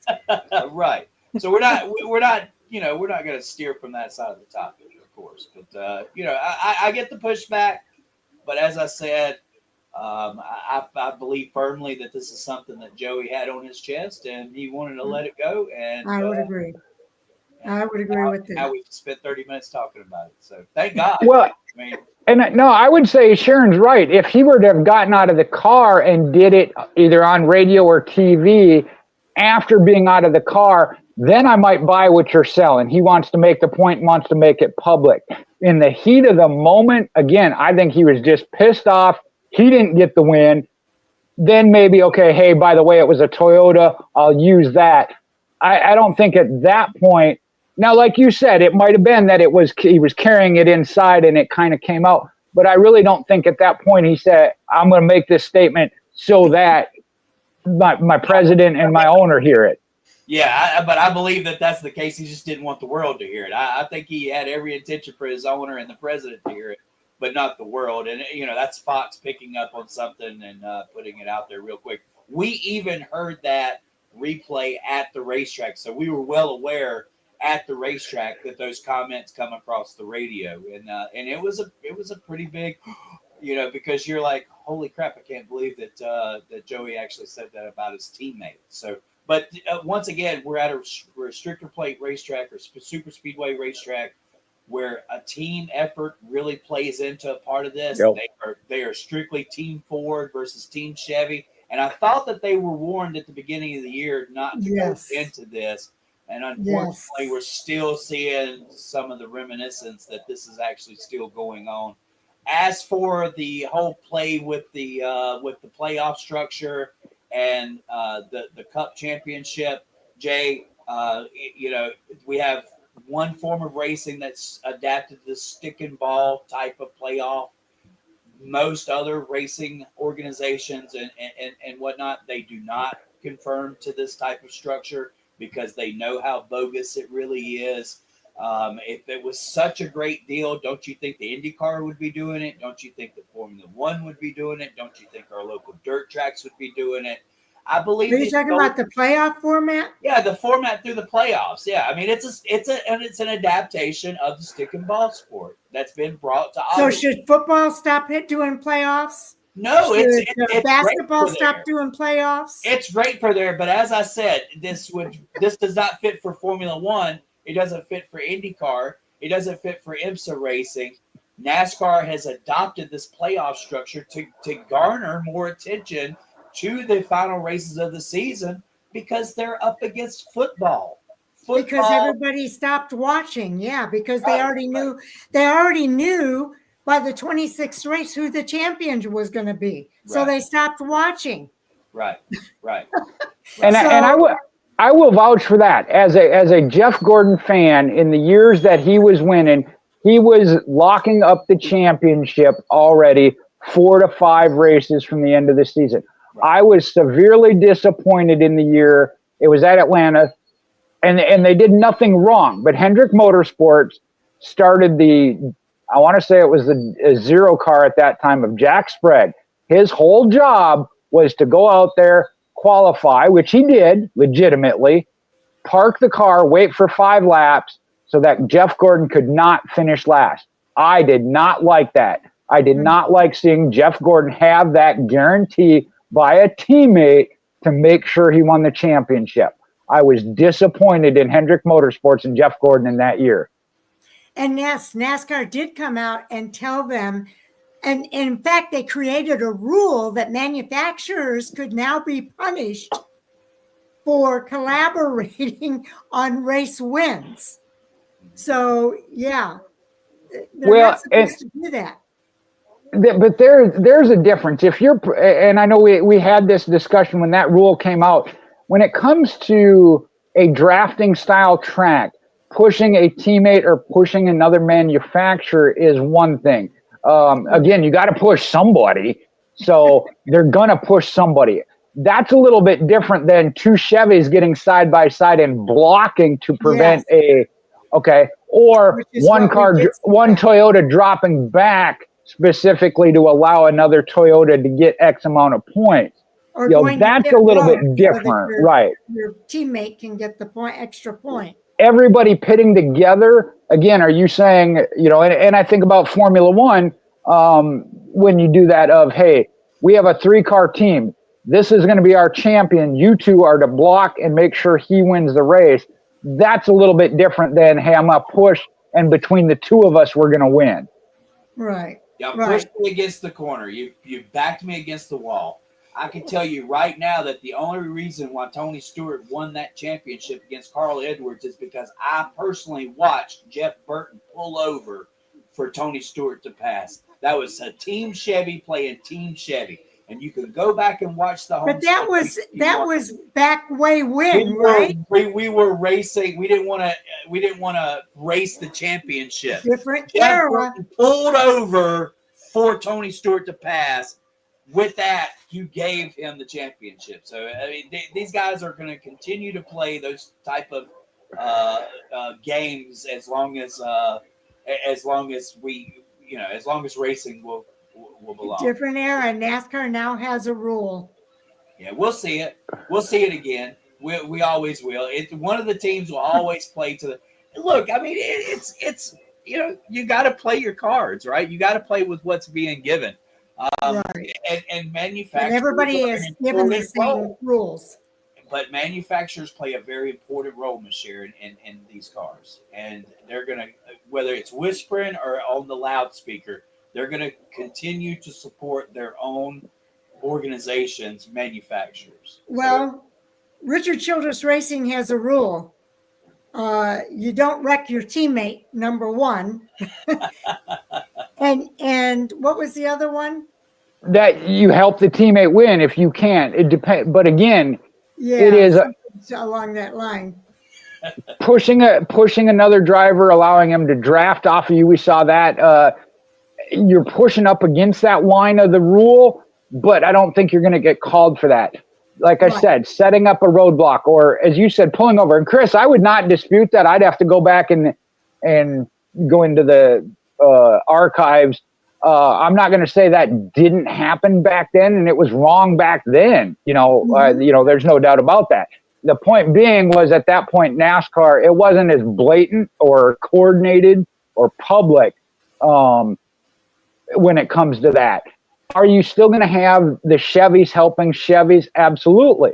Do Chevy share information? Hendrick Motorsports and their alliances you talked about. Yes. Are they going to share that with Ford and Toyota? No. You still have that manufacturer. Same within the team. We talked about Rodney Childers of even within Stewart-Haas Racing. He still said, hey, I want my guy to win. I got a couple tricks up my sleeve. I'm not going to share. So, okay. So is it time for us to move on now? Sure. Whose turn is it? I've lost track of whose turn it is now. Well, there is one on there of, I just want to say, duh. Not to you, Sharon. I think you're the one that put it up. But Road America wants NASCAR back. I mean, Yes. MJ wants Road America back. Yeah, Road America put on some good races. Absolutely. So, yeah, I think it would be good to go back to Road America. But Go ahead, Sharon. I was going to say, but I don't make the decisions. That's something that NASCAR looks at. Go ahead, Jay. That's one of those. It goes back to Chicagoland as well. Of some of the best racing we saw there in that last race. Sharon, you and I were there. Kyle Busch and Kyle Larson went wheel to wheel, bumper to bumper, door to door. I mean, and got out of the car, and everybody crowded around waiting to see him fight. And they were like, "Nice job, that's racing." Again, it was aggressive, but not. Chicagoland that Kyle Busch was like this. Yeah, that was that was one. No, he did. He said, if you don't view that as racing, go somewhere else, find a different sport, And again, Kyle Larson on the losing end was the same way. He said, hey, we raced, I got beat. Great job, of that. We held nothing back. But yeah, Road America is another one that I understand they wanted to try this street course thing, and I was leery about it, as you were, Sharon. It certainly has seemed to work out. I thought it was refreshing. I hated that it came at the cost of Road America, especially when they delivered. It wasn't like they didn't deliver. They packed the campgrounds and the track and delivered some great racing. That's what I fail to understand, because there are some races that I have that I think should have come off the list then when it comes to that, but that's my opinion. I really feel like Road America got their shot, delivered, and still had it taken from them. And yeah, that stings. So I'm all about it. I honestly, and y'all heard me say this, I would rather see them take a second race away from Daytona, which clearly would be the fall, or used to be the summer race or fall race as it is now, and give it to Road America. Okay. I know I'm not a true race fan, because I don't think every race ought to be at Daytona. Oh my gosh. But I mean, look, okay, here's my argument to that, right? Daytona sells out every single time. They sell out. When we were at Talladega, we probably seen the biggest crowd this year that we've seen in a long time. Ticketmaster took over with the ticket sales. That was something that we were kind of worried about, right? Ticketmaster must have done an awesome job. They created a student section basically where we were. We've had these seats for 10 or 15 years. It was a situation that come about there. I won't necessarily discuss it here. But they had sold quite a few of the sections to colleges. And there was a student section. We seen so many young people at Talladega this year that I've left not thinking, you come off the Mike Joy, Kevin Harvick interview where Mike Joy says we're just not younger. The younger generation is just not tuning into the sport. Mm-hmm. That was at Talladega completely opposite. There was so many young people. When Heather and I first started going to Talladega, it was old folks with their little bag cooler falling asleep in the middle of the race. That's what it was. A lot of it was that. The amount of young people that we've seen, and being sitting there in this section that we've owned for 15 years almost, being overcrowded by a bunch of young folks throwing beer cans and stuff onto the racetrack. Of course, they got caught and they got sent out, and that's a lesson learned, right? It was really a situation there, but to see these young people, it really made me feel like the sport is moving in the positive direction, because these young kids took it upon themselves. They were from Columbia, they were from Athens, they were from Tennessee, and schools in Alabama, and it just made the sport feel healthy again. You're talking about eliminating a racetrack that may not be great to watch on TV, but it has a certain factor when you're there personally. And you would never take away a racetrack. And look, I'm going to defend this by saying Road America was sold out the 2 years that we raced the 4th of July race there, and we took it away. You can't take another racetrack that we sell out at and take it off the schedule, man. That's just absolutely asinine. That would be crazy and detrimental to the sport. We only have 5 races now, or 6 races that are super speedway races. 2 of them come in Atlanta, so they don't really count. 4 races total at a 2.5-mile speedway. You can't mess with those races. That is the backbone of the sport. Well, I'm hoping that when they're done with the Chicago street race that Road America is going to be back on the schedule. I've got my fingers crossed for that. And, I want to see Chicagoland back too, but who knows? I say take COTA off. COTA is old. COTA, they had to shrink the track, which made it a lot better race this year. I'm not going to lie. Made it a lot better race, but why don't we just trade COTA for Road America? I'd rather trade somewhere where we've already got 2 races at that track. And that's why I picked Daytona. 2 races.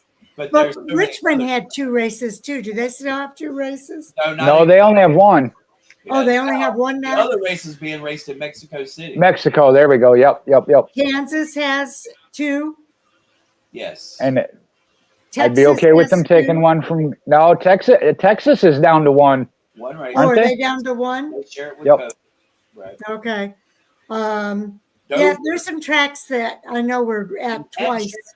Is New Hampshire still racing twice? I think New Hampshire's down to 1 race. No, New Hampshire's been down to 1 for several years. Yeah, I think them and Dover are down to 1. All right. Pocono. Michigan. I don't know how that one feels. Michigan is one, and I understand what you're saying with Daytona. I want to come back to that. I'll let Sharon finish. Sorry, I got excited. You want to argue that one? Yes, I do. You can go ahead. I was just trying to figure out where we had 2 tracks. Okay, I want Chris to clarify something. Don't mess with Daytona because it sells out and draws fan interest. Is that correct? Don't mess with Daytona. Because it sells out and it draws fan interest? Daytona is the epic center of our sport. Because it sells out and draws fan interest. Is that not what you were saying? It viewership is at an all-time high. Now you know why we have the playoffs. Mic drop. Okay, And by the way, that is the health of the sport because that's what created the TV contract we have now. Well, and think about where they put the Daytona race. They took it off of the 4th of July weekend and made it the elimination race so that we have a wild card. And I thought that the season there, they start the regular season there, they end the regular season there. That was, and I thought that was a great decision. Being it was on the schedule, I thought that was a great decision. Great marketing.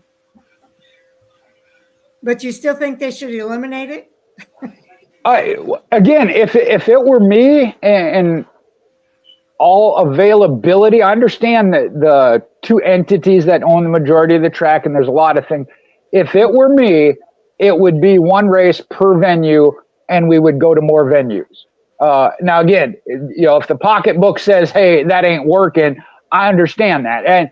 And again, I told you, I'm just not a big fan of the pack racing we see at Talladega and Daytona. Atlanta is a little bit different. I thought they did a great job with doing a hybrid super speedway. It races like a super speedway, but you don't see the same style of pack racing where you're boxed in that you do at Daytona and Talladega. And I'm not saying I hate them. I am happy with the limited number we have. And yeah, both of those, if push come to shove, I would rather see 1 race at 1 track across 36 different tracks. I mean, by the way, on a sideline here, and that includes Bristol or Martinsville. Austin Hill come from 17th at Talladega to win. I heard Kyle Busch in an interview this week, and they asked him, "What type of racing do you like at the super speedways?" Do you know what he said? Tandem racing. Oh, yeah. Never let a racer decide what's good racing. That's what I figured out. Never. That was terrible. I hated it.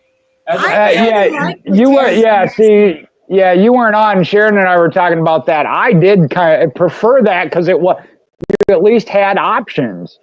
We had options. It was fun listening to the scanners as they were talking with each other and trying to line up and everything. It gave a different element to that super speedway racing that I really kind of dug. I liked listening to the scanners and listening to them kind of work things out. Who is going to work with who? What happened when that one dropped back? Now we got to work with somebody else and blah, blah, blah, blah, blah.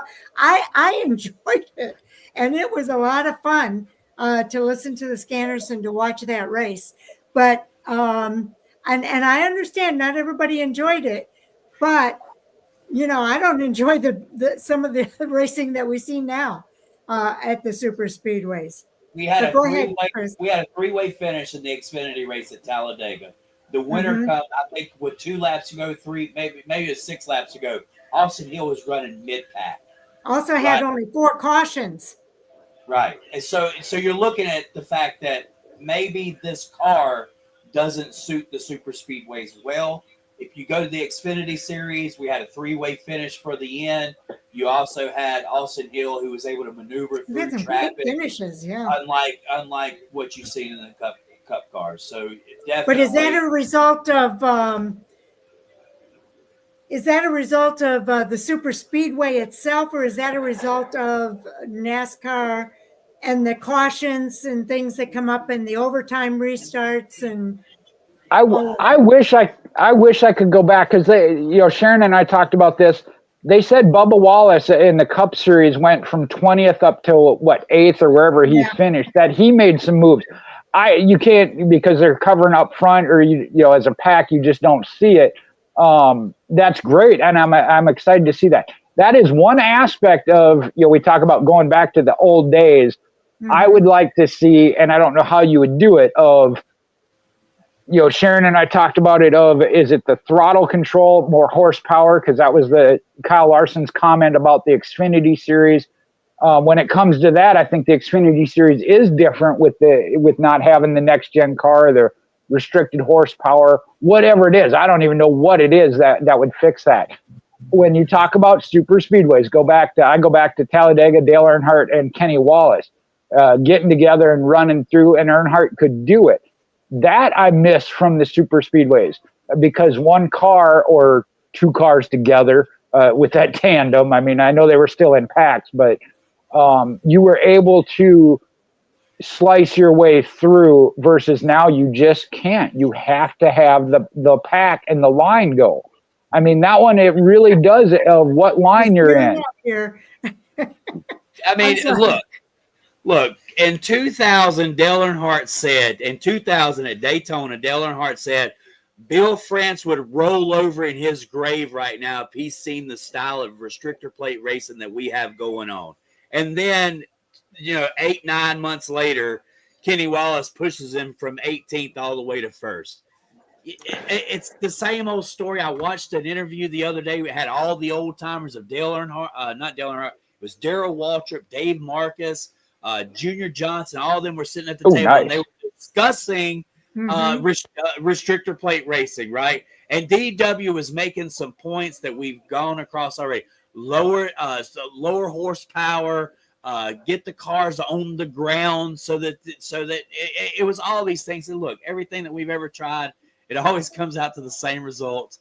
One race will have the perfect package. The next race is the most terrible thing that we've ever seen. Right.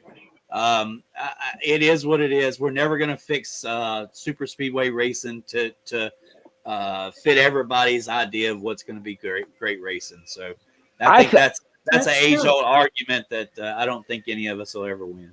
I do think it's in the restrictor plate, but I understand they had to do it because of the speed. And what was it, Bobby Allison that brought it about?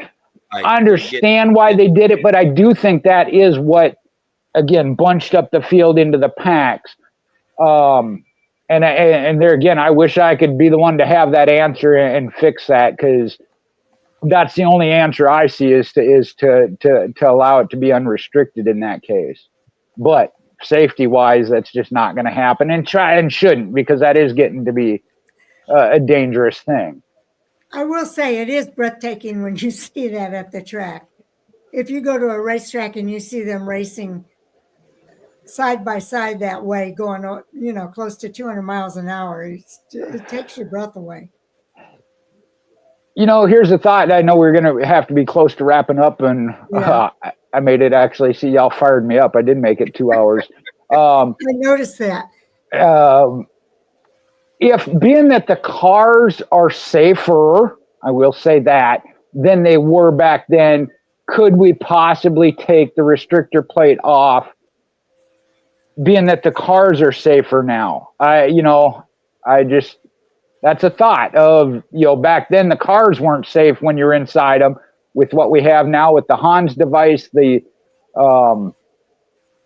LaJoy seat, the wraparound, I can't think of the right term, but the conformed seats, what we have the structure of the car. Yeah. That maybe it would be okay to actually take the restrictor plates off. But then again, you got to take into consideration, we saw Carl Edwards and with Bobby Allison, it was getting into the fence. Is the fence strong enough now? And now you got fans that are at risk. So I don't know. It was a thought. Yeah, I think they'd have to really do some testing on that before they did that with this new car. I am all for safety of the fans and the drivers. Okay, we got anything else? No, I really think I am done for tonight, though. Corey Heim, I think, is the only one we missed, and I'm excited to see another rookie get his chance. Corey Heim? Yeah, I love to see the sport move. I'm not sure. Riley Herbst and Shane Van Gisbergen have been really quiet this year. We haven't seen much TV time on kind of either one of those guys, but Corey Heim seems to really have what it takes, and could be the next superstar. I mean, I'm hearing a lot of things that a lot of people are noticing this kid. Is it going to be? Think about the route of talent we have coming up: Connor Zilisch, Corey Heim. Yeah, I mean, it's getting exciting, man. Somebody's going to lose their job, but somebody else is going to become a superstar. Yeah. Well, I would say William Sawalich, but man, he's having a tough start to his rookie season in Xfinity. I had such high hopes for him, and I'm hoping it's turning around now. He had a good finish along with the run. I think Corey Heim is one of those I am surprised is not in the Cup Series or at least Xfinity this year already. I know they're doing a partial schedule and whatnot. And I think he's going to be on the Kansas list. Talking about that lawsuit with Legacy Motor Club, that they're looking to get that charter and bring it to Legacy. I think it may tie in there. Whether, we've seen this before. Somebody from 2311 goes to Legacy and then Corey Heim gets the 2311 seat. We'll have to wait and see. But I do really see him in the Cup Series. I say next year. Wherever it be, we've seen it before. Toyota better do something, or he ain't gonna be a Toyota driver no more. Right. Yeah, they're doing everything they can to keep him for sure. But we'll see how he does. Again, there's a difference between racing a truck and racing a Gen 7 Cup Series car. So there's going to be a learning curve, and maybe he'll be on a quick learning curve. But Carson Hocevar is doing good, but I hear drivers still complain about Carson Hocevar and the way he drives. So it's going to be interesting to see how he does when he does move up. But I think I understand why they're moving him up the way they are. Go ahead. And this goes way back, Sharon. You and I both have talked about this before. It is in the day and age of younger, moving them up at a young age. But then if they don't perform in a year, they're gone. And I think of Casey Atwood.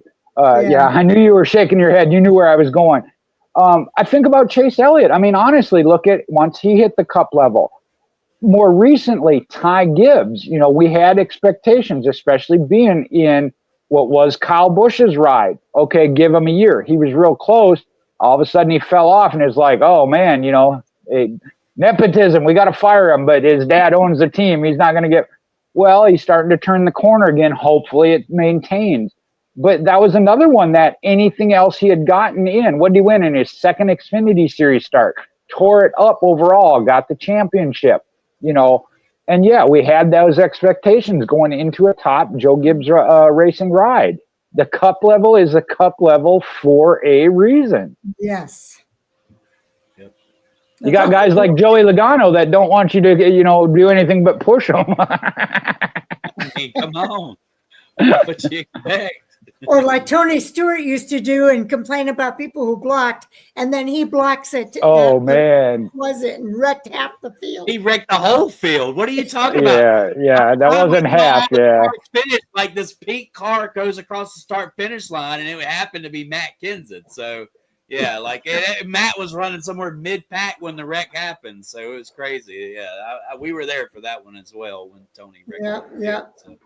Yep. But I saw him win it at Indianapolis. I didn't want to leave until I saw him climb the fence. Oh, yeah, that was right. They got the Indianapolis, the Brickyard win. So Yep. It was great, guys. Love being on. Sorry. Okay. Well, sorry. Thanks for being here. Let's go around the horn and talk about your tracks. Chris, we'll start with you. Or well, we're off. I should start. Well, I'll start with Chris. Yeah, we're off the next couple of weeks. We had a big race this past weekend that unfortunately got called by Mother Nature. There's not been a rescheduled date added to that yet. And it's tough when you have a 3-day weekend plan. You can't just say, okay, well, in a couple of weeks, we're going to do it again, because you've got guys who literally take off from work and stuff like that and plan these trips. And so we'll see what Rodney and the House of Hook has to say and when we reschedule the World Championship Street Stock race. But we will be back, I believe, in a couple of weeks for the weekly racing series. We've got the USCS sprint cars coming up, and 2 weeks after that, that's going to be the May 31st event. So we'll invite Pete Walton into the House of Hook and do some push and flips on the push and flips, because they either flip or they have to be pushed. Okay. Yeah, they're sprint cars, push and flips. So, all right. You can find me on Twitter at Flag of Caution. You can find us on TikTok, I believe, at Flag of Caution. You can find us on Facebook at Chris Creighton. Check out That Why Not Kid YouTube videos. I am the proud father of That Why Not Kid. He makes some awesome videos. He was actually he was brought on by World of Outlaws at Talladega Short Tracks to shoot pictures there. That was a big, they don't pick anybody, man. You gotta have some stout stats in order to get in with those guys. So we celebrated that, and it was awesome. He got some really cool pictures, some awesome sprint car pictures and stuff of Ricky Stenhouse, and of course Bobby Pierce and his victory lane photo. We got to see that. Nice. So really proud of him. And so that's why I put tonight, proud father of That Why Not Kid, because he's always making us proud with his cool videos and awesome photography. Outside of that, had a great time. Thank you, Ms. Sharon, once again, for allowing me to be on here and sharing my opinions and thoughts and conspiracies. You're very welcome. Jay. Well, again, we're going to try and dodge the same issue of Mother Nature, but Jackson Motor Speedway, your capital city raceway, got weekly racing coming up here on the 10th. On the, I believe it's then the 24th of crate racing late model series going to be there. That got added, and our USCS sprint car show that got rained out has been rescheduled for June. I don't remember where at in June, but it got added. I think it's June 28th, but I'll have to verify that and as we get closer. So hopefully, Chris, you guys are able to work that in reschedule. Man, rain, that don't help nobody. Ain't nobody happy with the rain out. I'll tell you that. They always say, oh, tracks are doing this for this reason. And no, nobody's happy with the rain out. Jay, I get a lot of perspective, a lot of different opinions brought my way and stuff. And the one thing that I do want to say about you guys up there in Jackson and Hattiesburg and Deep South, and a couple of these other racetracks, y'all are doing your best to bring back weekly racing, and it's being noticed from the outside world what y'all are doing. And we commend you guys because you're getting your own racers, and that means you're building the stock of racing back up again. over the last few years, and this is no stab at any track owners or anything like that, a lot of big races have been developed over the last several years. Every race seems to have to be a big race, and we got away from the locals and the locals having a racetrack to race at weekly. It's great to see that again in the state of Mississippi. Racetracks are racing on their own. Hey, we may be racing on top of you guys, but you're going to have your cars and we're going to have ours. And then we'll all get together in August through October and have these humongous races to be able to go up to these racetracks and other places and have a good time. But it's just great to see weekly racing thriving again in the state of Mississippi. And it's because of your guys up there at Hattiesburg. I mean, up at Jackson, it's Donald Parker down at Hattiesburg, as I said, down at the Deep South Speedway. Pine Ridge seems to be doing really well.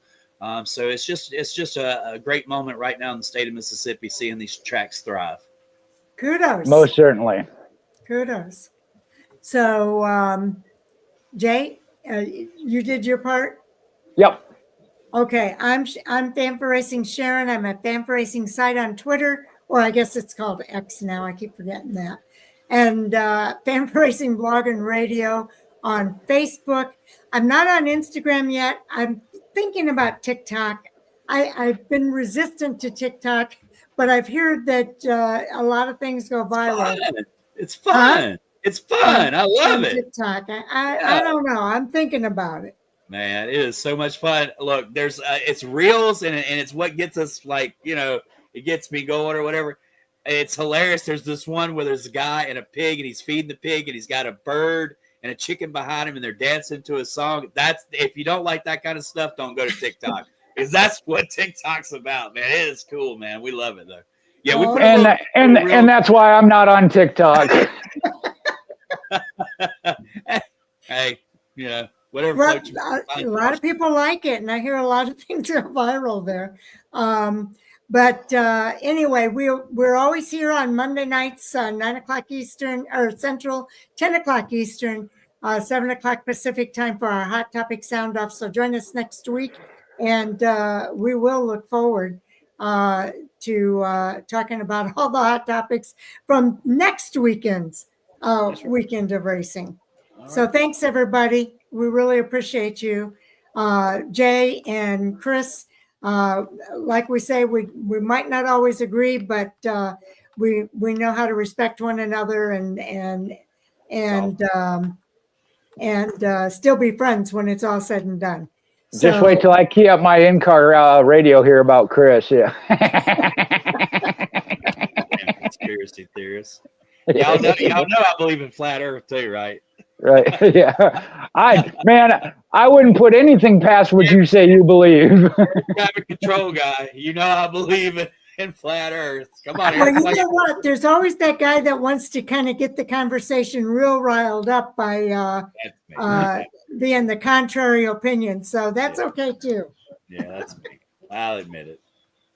No, anyway, thank you, you guys, and thank you to everybody who listens to either the live stream or the